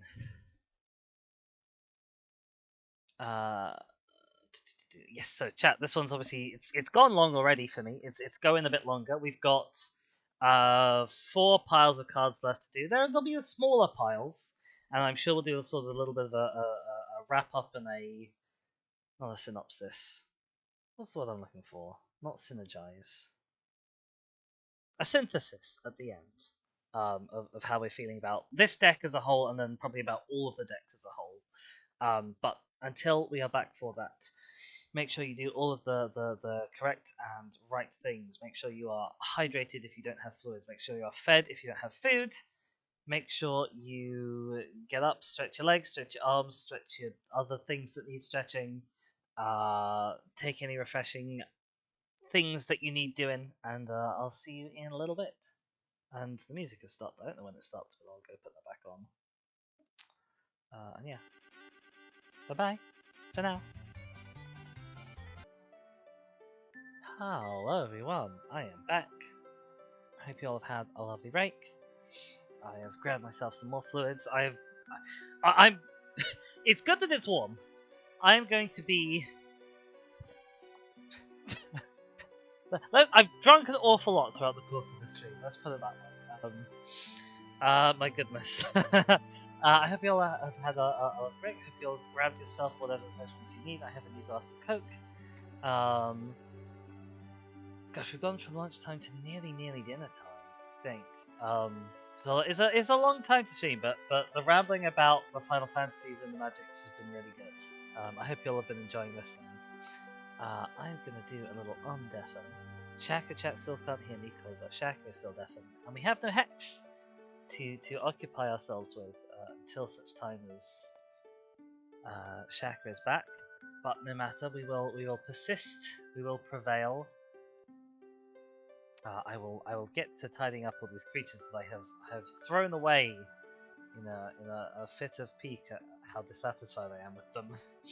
No, I don't want to be super negative about the deck, like partly because I know Shaka's gonna love the deck anyway, and partly because like it's not a bad deck. I just wish they had. I wish they had given us more of what I really wanted from the set and from this deck in particular. I think this is going to be quite strong. I obviously know Yuna's going to be quite a strong commander anyway. I will be interested to see. Actually, I could. No, don't get distracted. Clear up. Don't get distracted. Clear up. I'll go and see how many of these saga creatures have been spoiled so far. Oh, my phone's going off telling me it's time to feed the fish. I really should have done that while I was down on break. I'll possibly have to go and grab someone and get them to do that. Just a sec. Pops in on top. Let's go do a little researchy. How many saga creatures have they teased so far? Saga creature. I need to narrow it down by type because there's a bunch of non. Well, I mean, I guess it's kind of interesting in the way that there's other creatures that transform into sagas. They're not really as important for this. Need to narrow it down by set. Let's give you Chrome so you can see what I'm doing.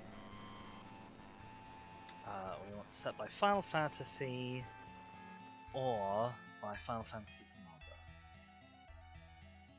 Okay, we've got 21 so far. Oh, there's more double-faced. So long as they are double face that turn into Saga creatures. I guess that's fine. So yeah, there's 21 in total. And if I narrow it down to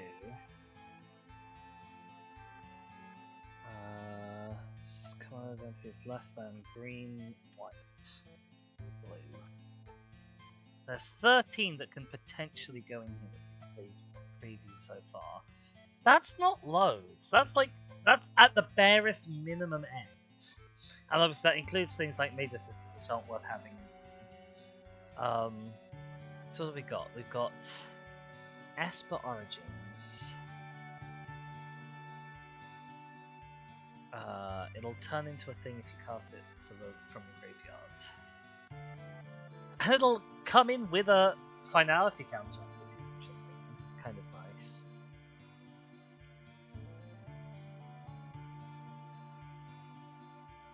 And it's a 4/4. You'll have paid 4 to get it, but you'll have also got this tiny little surveil and life gain effect. Reveal the top card of your library. If it's a permanent, put it into your hand. Add green. Other creatures go at +2 and trample. That's fine. The +2 and trample is a really nice finisher effect in a deck like this where you're going to be beefing up a lot of creatures. Oh, I thought that was Shaka Chat moving because the Shaka might be imminently back. But that's merely adds.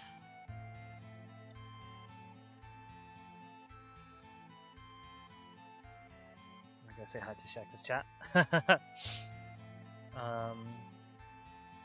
am definitely I am on that. We have Jill. She bounces something on entry. 5 and tap to transform her. Makes creatures unblockable. She's a 4/5. And she taps down lands your opponent's control, which Bahamut is a fun saga. Especially with Tidus, where you can keep him on this destroy permanents phase, or keep him on this draw cards phase, depending on what you want. 9 is a bit steep, but he is a flying 9/9, and the Mega Flare one can be that can be a game ender, absolutely. So he might be one that you would want to put lore counters onto to get into this Mega Flare sooner. Fenrir. Oh, Hello. I was just having a look at what other like bad saga creatures they've made. There's 13 in total, which is not that's not that many. Like I was saying, I'd want like 10 in this deck, and there's 13 in total that they've teased so far. Also, hey, Shaka Chat out loud. But that's, so some I would of them also are want more, but still. I'd want more, and some of them aren't that wonderful anyway. Mm-hmm. Like Jill, Shiva's dominant is, like some unblockable is kind of nice, I guess. She's a bit spenny for what she does. Obviously, the Mega Sisters, I don't rate that much. Summon Bahamut, I do love. I do really like, and I think he'd be good in a Tidus deck because you could. What color is Bahamut? He's colorless. Oh, okay. He's Because whenever you 9 mentioned him, I was generic like, mana. oh, he can be in this deck. So I was expecting him to maybe be black, but No, color is interesting. he's very expensive. How much does he cost? 9 generic mana, and you have to on his own. You have to wait for 4 turns, or 3 additional turns after you cast him, to actually get his ultimate ability at the end. But obviously with Tidus, you can be moving lore counters to him to speed up that Mega Flare. Yeah. Which is it'll halve the flow. So you'll drop him, you'll put an extra counter, and then the next turn he'll give himself a counter, and you'll put another counter on him to get into chapter 4, and that will do it. So he's a next turn kind of thing. Yeah. But he is 9 mana, which is no mean feat, even in a green deck sometimes. Yeah. Yeah, that's fair. I would like more summons, but beggars can't be choosers, I guess. And there are other cards that are like creature one side, summon the other side, which aren't Mm-hmm.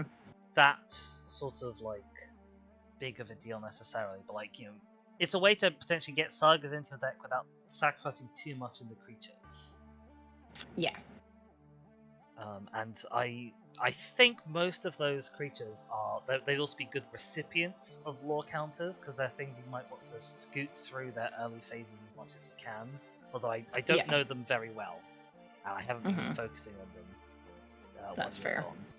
So don't quote me on that. That is but, fair. Some of them might be good lore counter recipients. Mm-hmm. Are we ready to dive back in with some sorceries? I think so.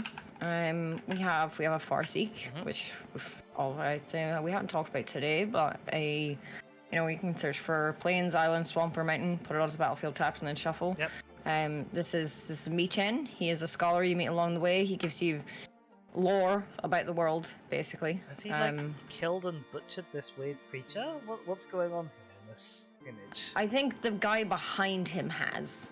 Okay. He's not one for killing and butchering, so I would be very surprised if he did that himself. 3 visits! Nature's law, mechanically identical, but better because it's 3 visits. Yeah, fair. Oh, this is the tree we saw earlier in one of the lands where the spheres are made. It's a very, very pretty place. We've got Orym, we've got Titus, we've got Yuna. It's very pretty. I like this. The flavor text is Yuna having a bit of a crisis of faith. Yes.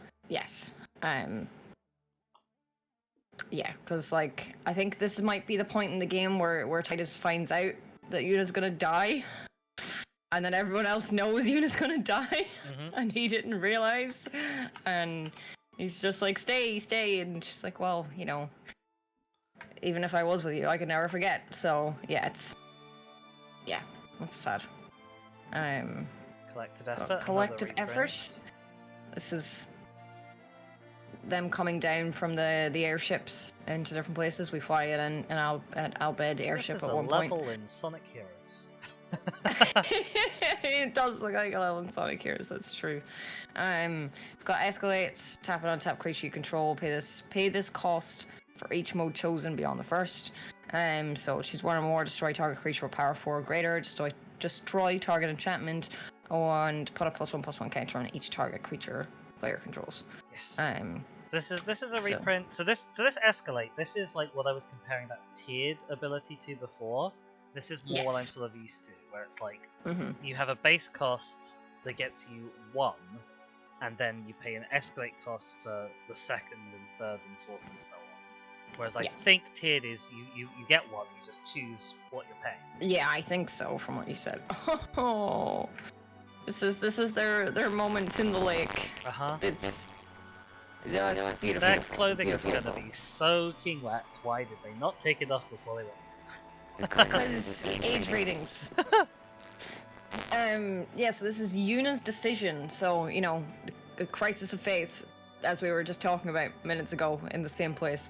Pay 3 and a green for this. You choose one. Continue the pilgrimage. Sacrifice a creature. Oh, here's some flavor. The flavor's not with the creatures in this one. If you do draw a card, then you may put a creature card and or land card from your hand onto the battlefield. Or find another way. Return 1 or 2 target permanent cards from your graveyard to your hand. I like this for flavor. I like this a lot. For flavor, it's good. It's a modal spell. It's a little expensive for either of the modes, which is often the way with modal spells. Yeah, I agree. But I like this a lot for flavor. It's very good. Like the just put a creature from your hand onto the battlefield is potentially like very solid. It's very strong. Creature and or land. Oh, and a land. Okay, that's for that first one. That's a pretty good cost then. Yeah. So sacrifice a creature. If you do, draw a card, then creature and or land. Yeah. So that's nice. I like it. Promise of Loyalty is a reprinted board wipe. Makes a I lot of sense love with the. Yeah. I love the art for this. I love it. It's like whenever you're first loading up the game and it plays a cutscene, you get them all sitting in this place before they're ready to head off on the last bit, and they're all just taking a moment and have their their weapons just sitting there. I like this. Yeah, and Titus tells a little story, and it's just before their last go and everything. I like this a lot. This would be a fantastic. This is a fantastic board wipe for Yuna, because like you get to kill all of your creatures but one, and so you get all of the counters piling up on something, and obviously it's a board wipe for everyone else. Yeah, I like that. Got a damning verdict. I can't remember this guy's name. He's also dead. And unsent and a bit of a bitch. Cost 5, destroy all creatures with no counters on them. Asymmetrical board wipe. It's nice. I like it. But yeah, they're basically telling Yuna that she's not doing things correctly and that we're all traitors and blah blah blah blah. Even though Yuna's the best. Yep. Oh. Farewell. I love this card. First of all, as a card, but Shaka, tell us why you're crying. So this is the end of the game basically. And you know we've got. I am literally getting emotional over this fucking card. This is so stupid. Yeah, big board wipe, exiling all artifacts, creatures, enchantments, or graveyards, or just all of them if you want. But yeah, this is like one of the last moments of the game. Basically, as I've said, Titus he's not really real. He's a dream dreamt up by all the Fates who died and sacrificed themselves whenever Zanarkand was fighting against Bavel and they lost, and they were dreaming Zanarkand to try and keep everything going and to fight against sin, and then he hugs her and he disappears because they defeated sin properly. They did it right. They let the Fates go, and the Fates aren't dreaming anymore, so you can't keep a dream alive when they're all not dreaming. And then he hugs her and then he just disappears. And it's just perfect for this card. It's just farewell, and they say farewell, and yeah. Sad. Yes. Crying over a board wipe, just talking about it, not when it's happening to me going, oh, board wipe. Once again, 3 board wipes in the deck. I would have expected to see one of them on a saga or a saga creature. I'm assuming we don't have any other sagas, but I haven't checked. I would assume not, but I mean there could be in the enchantments, there could be sagas that aren't creatures. But yeah, 3 board wipes in sorceries, we could have more in instance. Only one new sorcery, which, you know, it's given that I'm already like slightly thinking they were low on non-reprint cards. I prefer to make it up somewhere else, but sorceries and instants. Sorceries, instants, and artifact are the easy ones to do reprints all the time. Yeah, I agree, but I think they've done well with the flavor for the arts on a lot of them. Yes. But I really like this new one. I do. I think it's great. It's nice. It's a nice card, but it's great flavor. Path to Exile. We've got Titus falling here. This is you can see with the flavor text Oren saying this is your story. It all begins here. So Titus starts off in what he believes is obviously a real place because he thinks he's a real boy. In Zanarkand, and then he fights Sin and he fights with Oren, and then everything kind of falls apart and he gets sent to Spear, and this is whenever things are all falling apart and he's getting transported. So he's exiled from Zanarkand. But yeah, we've got exile target creature. Its controller may search their library for basic land card, put on the battlefield, taps and shuffle. One of the better removal spells in Magic. Yeah. Oh my god, Shuna, Jesus. An offer you can't refuse. Counter target non-creature spell. Its controller creates 2 treasure tokens. So okay. I'm assuming this is like the opposing Blitzball team, maybe, or something? I mean, possibly. It looks kind of like that, but the hairstyle also looks like Riku. So,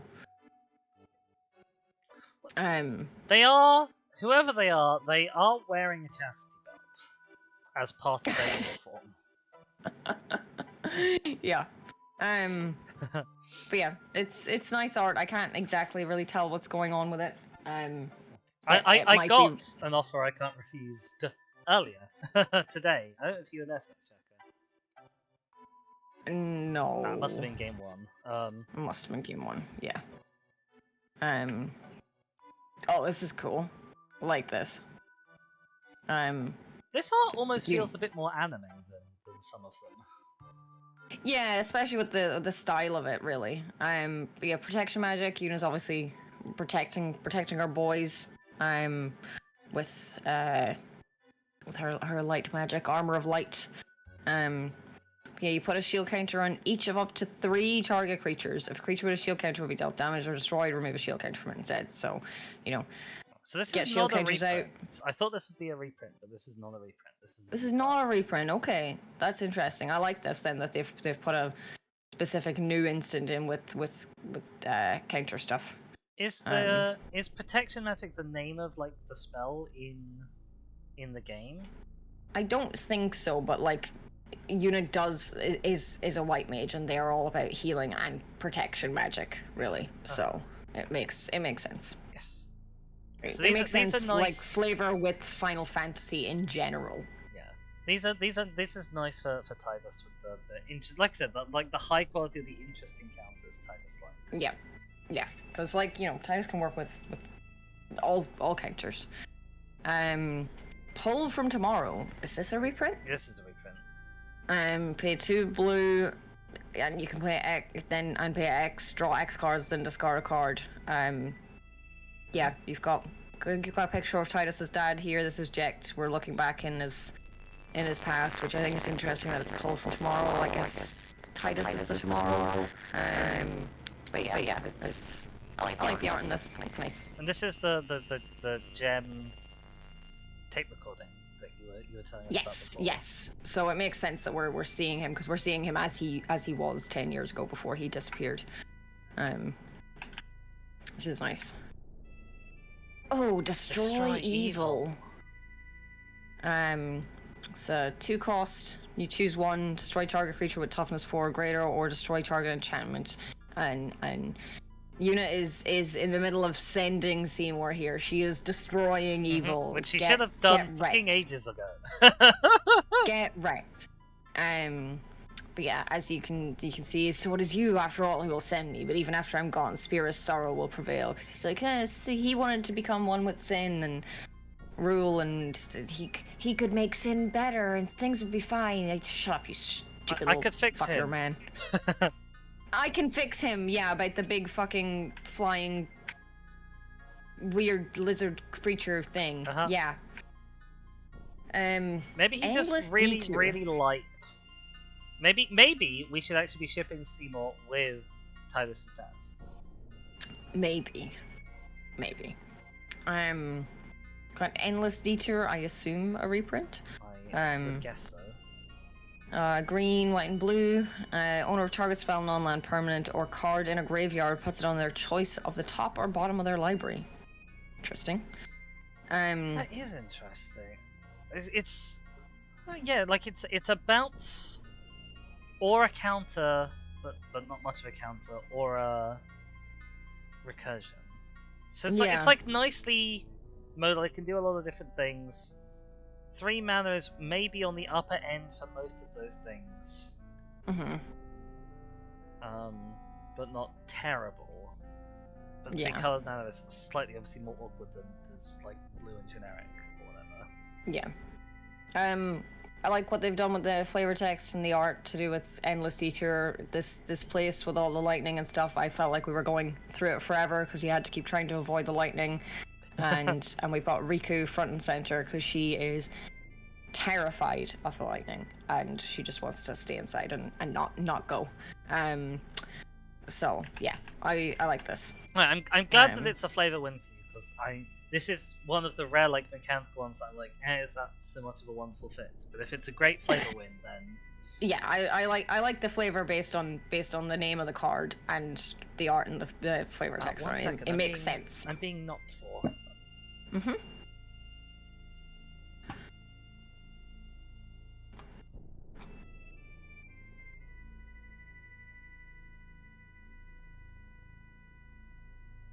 God, we had a late lunch, but apparently early dinner has already been called. Oh, okay. Yeah. But yeah. Let's keep going. Okay. This is great. This is great. We've got Inspiring Call. It's a 3-mana card. Yeah, draw a card for each creature you control, +1/+1 counter on it, which could be a lot. Those creatures gain indestructible until end of turn. This moment in the game is ridiculous. It's the most awkward laughing scene I've ever seen in a piece of media, and it is like anyone who's ever played Final Fantasy X, they're just like, oh, the laughing scene, and it's so stupid. I'm so glad they brought it into the deck. I love the so flavor funny. text. It's just ha ha ha ha ha ha. Yeah, I think it's great. I think this is great. I love this. Okay, new card. Yuna's Whistle.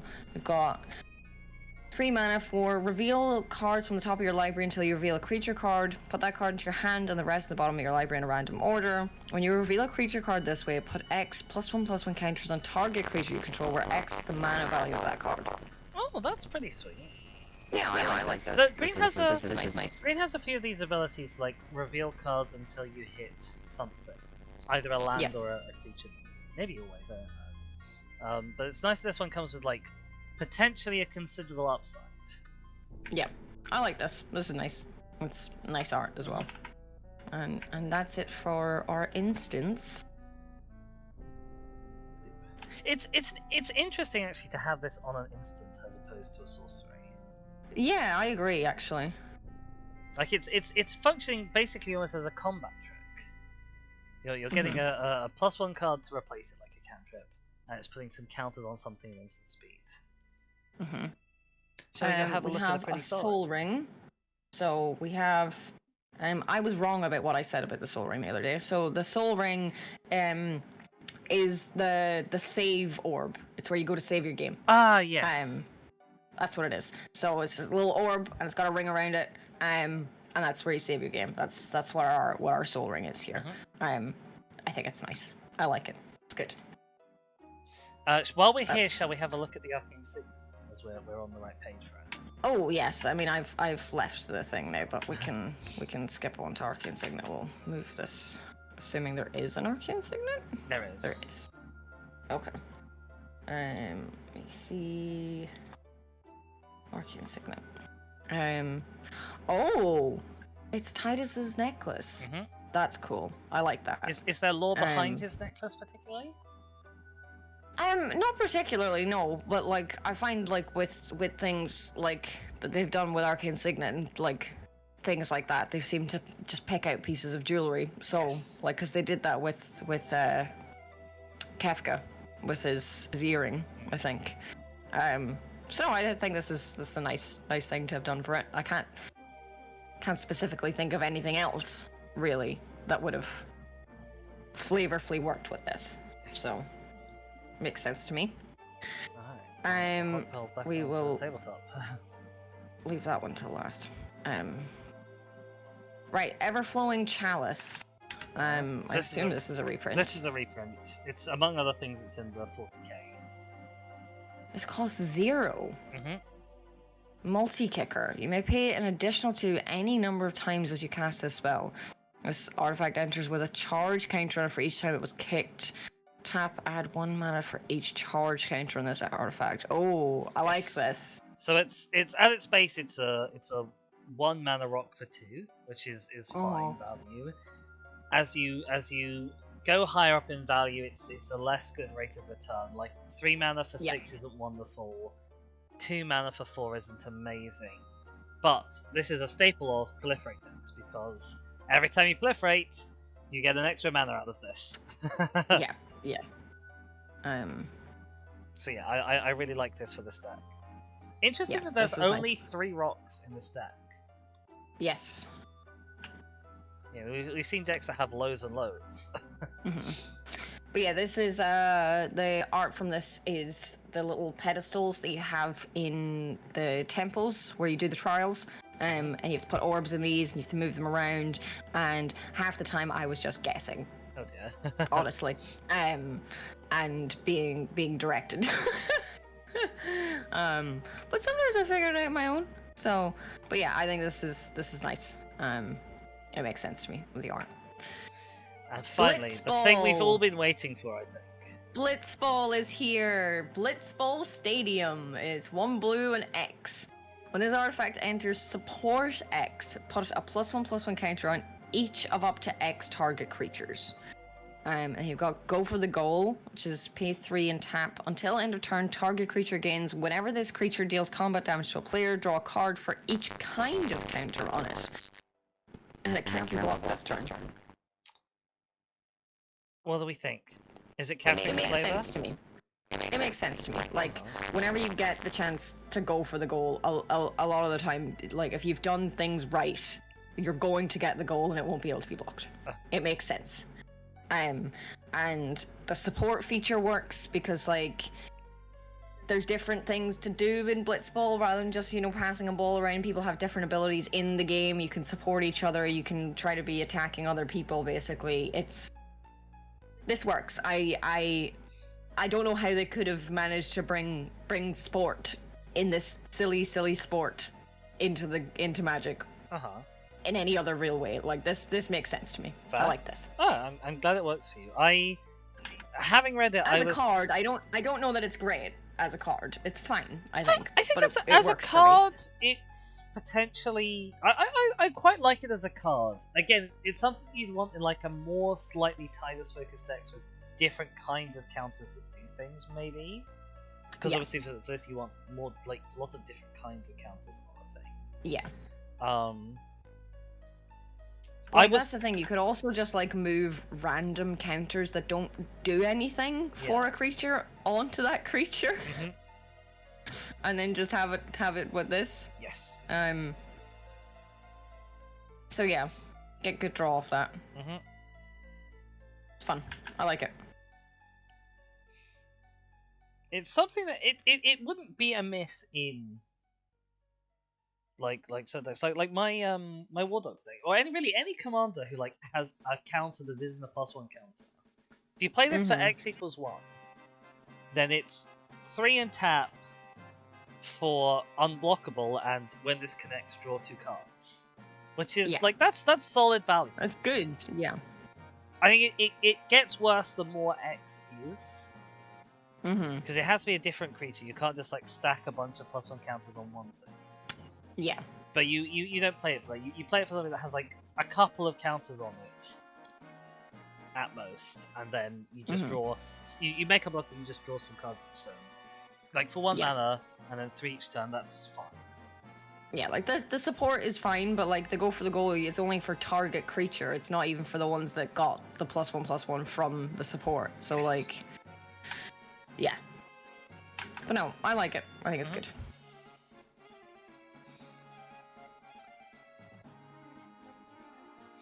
And last, but by no means least, we have our enchantment. Yes. Okay, so we have Hardened Scales, part of our little infinite combo we were talking about earlier. This is a fight between Tidus and his father in his big Aeon form. This is Jekt. This was the fight that took me forever until I decided to try summoning Yojimbo, and it worked. Hardened Scales is great. Yep. Only 1 green. It's a If you put 1 or more +1/+1 counters would be put on a creature you control. That many +1 are put on. It's good. It's really good in any deck that's vaguely like this. Yeah. The flavor text, you've got whenever Jekt was actually able to communicate a bit before this fight and talk with Tidus and warning him he won't be able to hold back and it'll be big boy fight. So yeah, I like this. It makes sense. Ooh. Avert your eyes, chat. There is switching. Avert your eyes. We're too innocent, chat. Got Together Forever. It's 2 white. When this enchantment enters support 2, put a +1/+1 counter on each of up to 2 target creatures, and you can pay 1, choose target creature with a counter on it. When that creature dies this turn, return that card to its owner's hand. I like this. I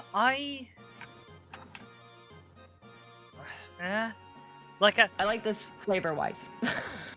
I feel like the mechanics don't get the flavor of them being together.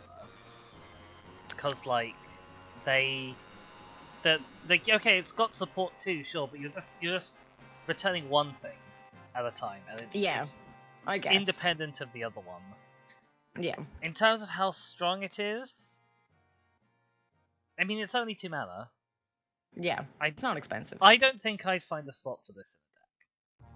That's fair. I think it would be changing this deck around for me. I think it would be one of the things that I'd be taking out pretty quickly, but it's fine. You could frame it and put it on your wall, and then you can see them switching for all eternity. I could, yes. Okay, Sphere Grid. Sphere Grid! Oh, yes. Okay, they did mention the Sphere Grid. Okay, cool. Oh, it's so cool. Look at it. I love it. Well, this isn't nearly complicated enough. So it's 1 and a green. Whenever a creature you control deals combat damage to a player, you put a +1/+1 counter on that creature, and has unlock ability. Creatures you control with +1/+1 counters on them have reach and trample. I like this. Yeah, you're unlocking a new ability. It should be really complicated, and it should unlock new abilities all the time, different ones. Yeah. But that's a lot to put on one enchantment card. I mean, it could be more expensive, and it could have way more going on. But in the simplest form, this makes sense. For it to be a flavor win, I would have liked this to have a more complicated ability. Like I would have liked this to like either be sort of modal in some way, or give you some form of choice of thing to put on. Maybe choice of different choice would be good to unlock. I agree with the choice. I also think from seeing and not playing that so many people think that the Sphere Grid is much more complicated than it is. It's not that complicated. It's easy to use. Like as an example, maybe keep the first half and then the second half be like once per turn. So like at a certain time point, let's say on your end step, remove a +1 counter, put 1 counter from this list of ability counters. So like that would be really a cool. reach counter or a trample counter or a vigilance counter or a flying counter, or let's say as just as an example of 4 possible counters like that. I wanted something a bit more like that to represent that you're unlocking different abilities. Yeah, no, that makes sense to me. Like choice or just more abilities or something like that would make absolute sense with this. Yeah.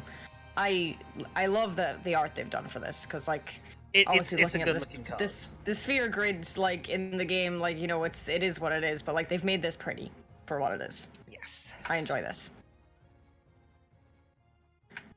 Summoner Sending. Okay. I assume this is new. This is 1 in whites.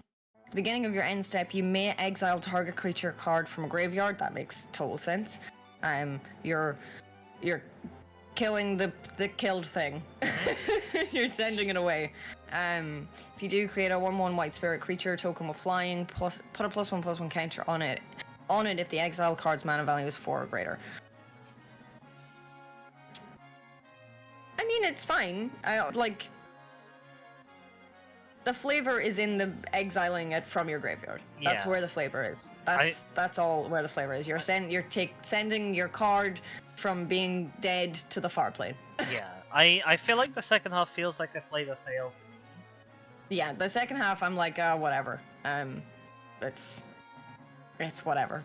But this is also first- a card that first I half think I would wins. struggle to find a slot for in the deck. yeah. Like Art, it's very graveyard pretty. hate, but it's not instant speed, and it's only 1 at a time. Yeah. And the upside is you make a 1/1 or maybe a 2/2. Yeah. But yeah, art's very, very pretty. This is whenever she's doing big proper sending dance, and I think it's maybe the first time the Titus sees her doing it, and it's just a beautiful cutscene. Oh, they're fighting. The boys are fighting. This is resourceful defense. It's 3 cost. Whenever a permanent you control leaves the battlefield, if it had counters on it, put those counters on target Oh, that's permanent you incredible. control. That's wonderful. That's great. I like that. Pay 4 and 1 white to move any number of counters from target permanent you control onto a second target permanent you control any number. That's a fantastic card. Yeah. Moving them not That's one great. at a time is great. The like saving your counters when something dies is great, especially as you can put them on the permanent, and then you can get them off that permanent. Like even if you lose all your creatures, you could just put all of the counters on this, and then move them off later. This is a wonderful card. This is great. This is great. You can just hoard all your counters on this whenever a board wipe happens if it doesn't get rid of enchantments. Like, this is great. Titus and Walker are having a little argument as well. here. So you can even use this. So you can use this for your non-creature sagas. You can use this for your planeswalkers. This is good.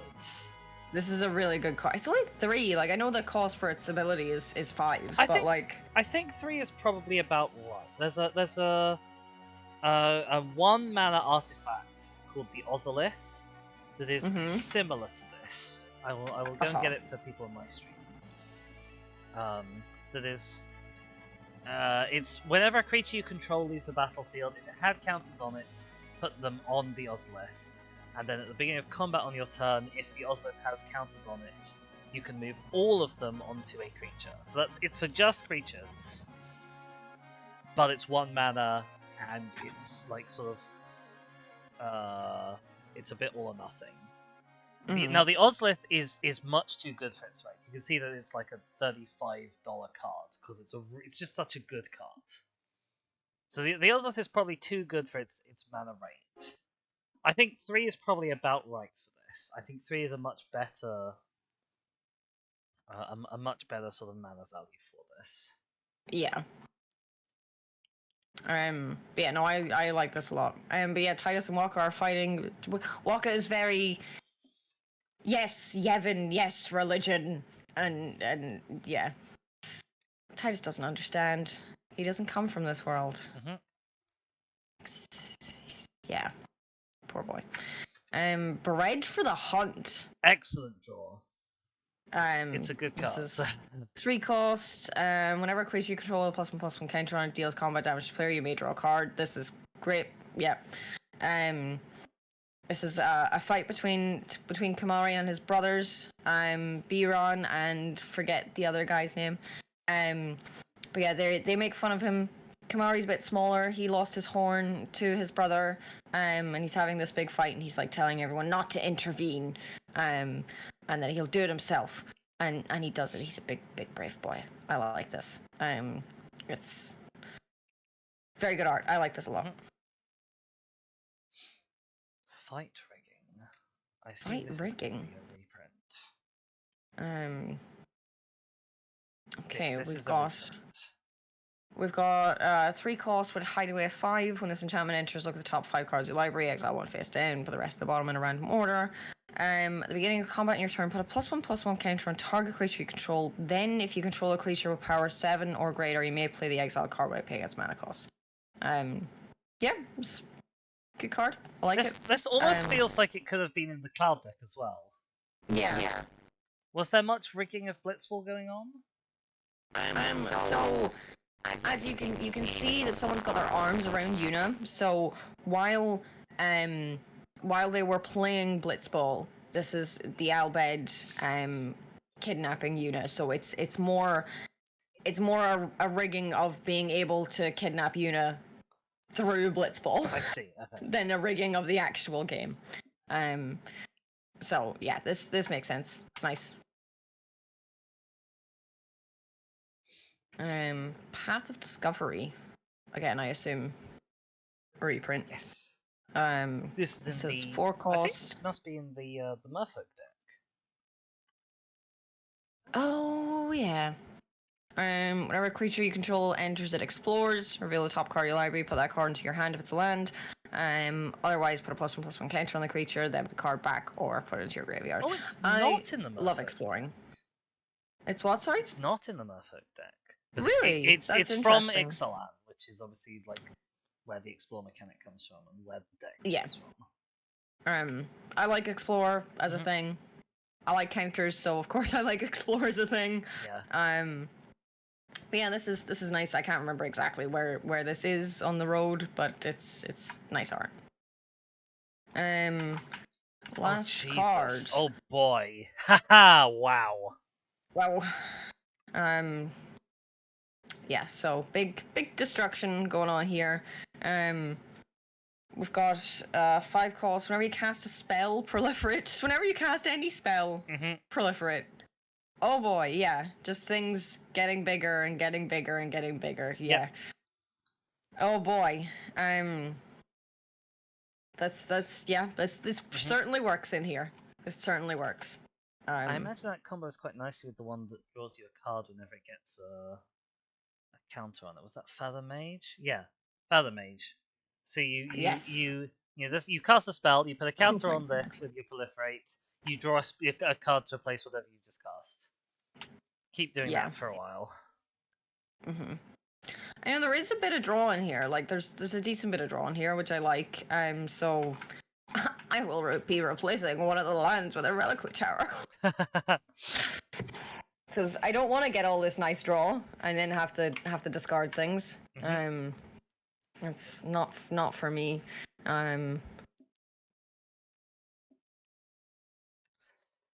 Yeah, that's everything, I think. I do believe so. What are your thoughts about the deck? I love it. I think it's great. I think there could be more flavor, there could be more lore.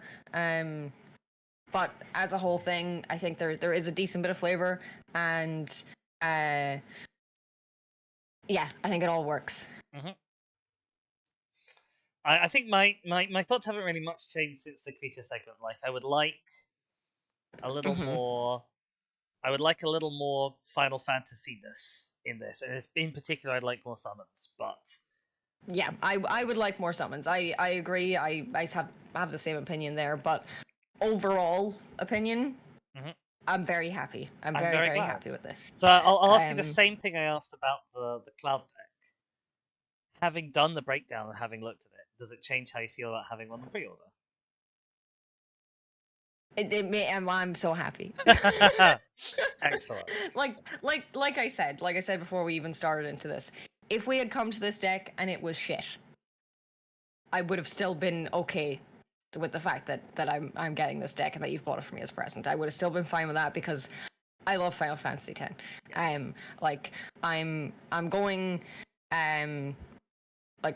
I'm going to be playing more Final Fantasy. I love Final Fantasy as a concept, and I have for years, and I've always wanted to play Final Fantasy. I just never really went and did it. And I think with such a sprawling game series, your first one's always going to be your favorite, even if you think other ones are better. Yeah.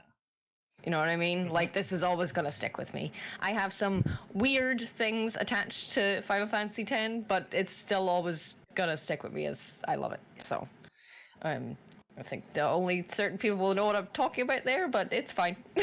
So zooming out a little bit, my next question for you, Shanka, is who are you going to build first out of Tidus, Yuna, Cloud, Tifa, and then the other Cloud and the Sephiroth that you have coming from the starter set? Who's going to be your first? I also have Sephiroth in here, though. Also, like, Sephiroth in here, yeah. Oh, I don't know. Like, because I think I'm gonna build so many things with these decks online that I'm never gonna be able to build in person. Oh yeah, because cards, money, whatever.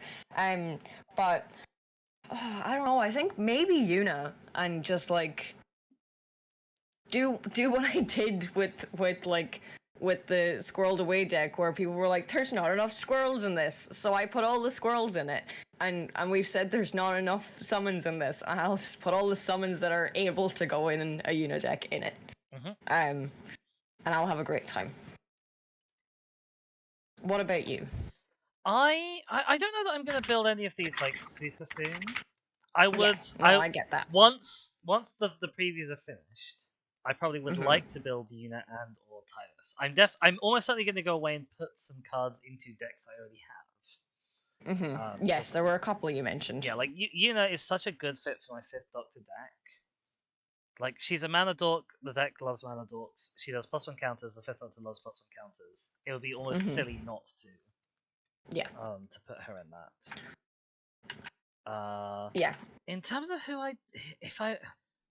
none of the legendaries from this have grabbed me as like I must build this. Part of that is because like like the decks that I choose to build tend to be for like one specific theme and sub theme, like way of playing, like Exile Matters type thing. Obviously, nothing in this set is particularly Exile Matters Yeah.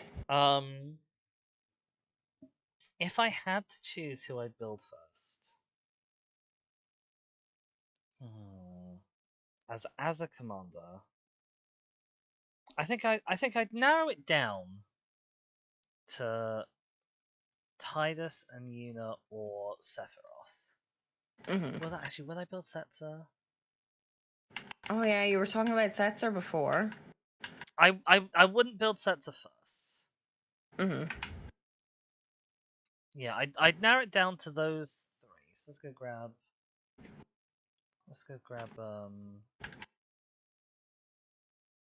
Sephiroth wherever he is. I'm blind. There he is. I'd narrow it down to those three. It might be Sephiroth just because he's a bit different to the other two. Yeah. These two are like they're similar. They're more similar to things I've done before, even though they're not like explicitly like anything I've done before. Yeah. So I might build Sephiroth first. I think it'd probably be Tidus second because I'd be interested to do what I said and build Tidus around like interesting and valuable counters rather than just +1s. So yeah, that probably definitely one of those two, probably in that order. Yeah. I think looking at all of the decks, I think Final Fantasy X and Final Fantasy VI are going to be the strong ones. Yeah. I think it's interesting because I think these two are going to sell really well because they're popular. Yeah. I think these two will actually be the strong ones, and so they might sell sort of more later a little bit. Now that people realize the deck lists. I agree. Which is, I guess is an interesting way to like balance things out as wizards because they're tired of having like one deck that outsells all of them. Just make some decks popular, some decks strong, but no deck both. Yeah. No, I think this is all done really well. I have really enjoyed all of this. This was a lot of fun. I've enjoyed looking at them, and I'm excited to play with them. I don't think we're gonna set a date for playing with them because there's so much stuff coming up with TwitchCon, etc. Right? Yeah. I mean, it'll be a while away, but like we could definitely play with them if we wanted on Magic Stream if it gets unlocked. True. Could you? Yeah, I'm assuming you couldn't bear to wait that long if that was going to be your first time to play. Oh, that's not going to be my first time playing, obviously. I might want to play one of these against you on Wednesday. Fair. You know, I won't have to. There's no chance on Wednesday of me going, I need to study because exams will be over. Ooh, so exciting. Because I have my last exam on Monday, so we will hopefully have some co-working tomorrow, and then followed hopefully by some Spyro also tomorrow. I think I'll be getting through Spyro pretty rapid, and then I'll have to, with the fact that Friday's going to be a long stream regardless of any timers going on any longer or anything like that. I think we'll get through Spyro pretty rapid, and then I'll have to make some decisions about what's next on the big list of things. Because I was thinking about Kingdom Hearts, but I was also thinking about like I'll do a Kingdom Hearts and then something else, so that like I'm not just flooding everyone with here's all of Kingdom Hearts. Even though it would make more sense to do it all together, I don't know. Maybe I'll play Final Fantasy VII. Who knows? Yeah, maybe. We will see. Decisions will have to be made. But yeah, that's it for today, I believe. I think that is us. Exciting I'm times. glad you've enjoyed Squishy. I've really enjoyed this. I thought it was a lot of fun. I can't believe we thought we would get this done in one 3-hour stream. We've done 2 6-hour streams. Yep, we have. We at least we know now if we ever want to do this again, that we cannot stay within time constraints, and it takes us almost 3 hours to get through one deck. We're good like that. Maybe we'll do this again for Edge of Eternities. What do you think? Is that the space one that's coming up? Yes. Yeah, maybe. I would definitely want to do it for Avatar if they have commander decks. But it'll be a lot faster, I think, for Edge of Eternities because there's not like the same lore and the same. Yeah, there's no lore to go through. There's just fun new cards if there's new cards and whatever there is like so. But yeah, it definitely won't take that long for those. But yeah, I would definitely. I know it's ages and ages away, but if Avatar has commander decks, I want to do this again because that's going to be a lot of fun. But yeah, like it took us so long to get through 6, and none of us knew anything about 6. So yeah, we're just big old nerds. It's true. Let's see whose turn it is. A very important question. Why is it always my turn? It is always your turn. I always go first. I mean, that's not a disadvantage in 3+ players. Okay, no, it's not. But I always go first. I didn't go first today in our game with 4 of us. I always go first when it's just me and you. Yep, it's true. And then I end up having to mulligan down to 5 or 6, and then I don't get to draw a card my first turn. It's very sad. It was just a load of bullshit, basically. So yeah. Hello, we are just about to finish up. We've been going for a good while. We've got through all of the decks now. And we've had a lot of fun. Had a lot of fun. And it is not quite the hour. We could possibly raid out to somebody who's not imminently about to raid out, or imminently about to go on break. Well, yeah, it's not on the hour, so not imminently about to go on break. We should be fine. I do have someone I would like us to raid. Is it Rathers? It is Rathers. Yes, I already have Rathers' stream open. Amazing, perfect. Thank you. You're wonderful. It was lovely to meet you too. I hope you had nice lunch. Second. Rathers is playing Ellie Noir, so prepare for bad driving. Apparently. If you want to stick in touch, and also if you want to talk about Magic, you should join. Oh, you should join. I mean, you should join my Discord, but you should go and join Shaka's Discord. Here's Discord. Thank you guys so much for being here. Yes, thank you. This has been a lot of fun. I'm glad it's. I had a slight worry that we were gonna just be 3 little Magic nerds talking to nobody. Like people would be around because they're in our chat, but they'd be like, "Oh, okay, you guys are fully into this, and it's just whatever." But this has been a lot of fun, and there's been interaction and stuff. I've liked this. This is great. You should always run more interaction. Say that again? I said you should always run more interaction. That's like a problem of Magic deck builders, in particular Commander deck builders, of never having enough interaction. Right. Let's get the raid started up. All right. I will go and do a deafen and then do likewise. I'll say thank you so much for being here. Yes. Thank you for being here. How it showed up on my preview of Discord that Hex was still in the call. I was like, that is very strange. She's not. Okay. I will see you over there. Ciao. Talk to you soon. Bye. Bye.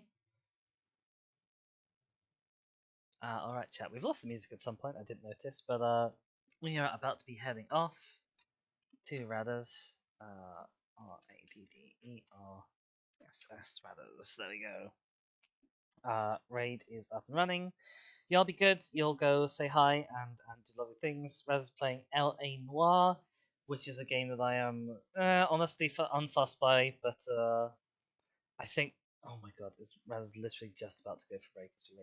Okay, I'm gonna wrap up real quick so we can get the raid off before they go. You've been lovely. I'll hopefully be back on Tuesday. My name has been Dizzy. Thank you so much for being here. I'll see you next time.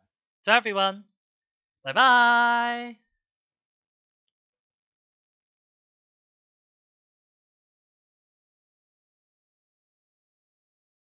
If you are not subscribed, you may see up to 3 minutes of ads. Oh shit, Dizzy, thank you so much for the raid. Unfortunately, the raid alert is still not working. I'm really annoyed by it. Oh my god, Shaka, thank you for the raid. I'm about to go on a break. And there are going to be 3 minutes of ads. So thank you for the double raid, and thank you for everybody being here. And maybe I just dismiss for a second. Hang on, let me dismiss. Oh no, I broke things.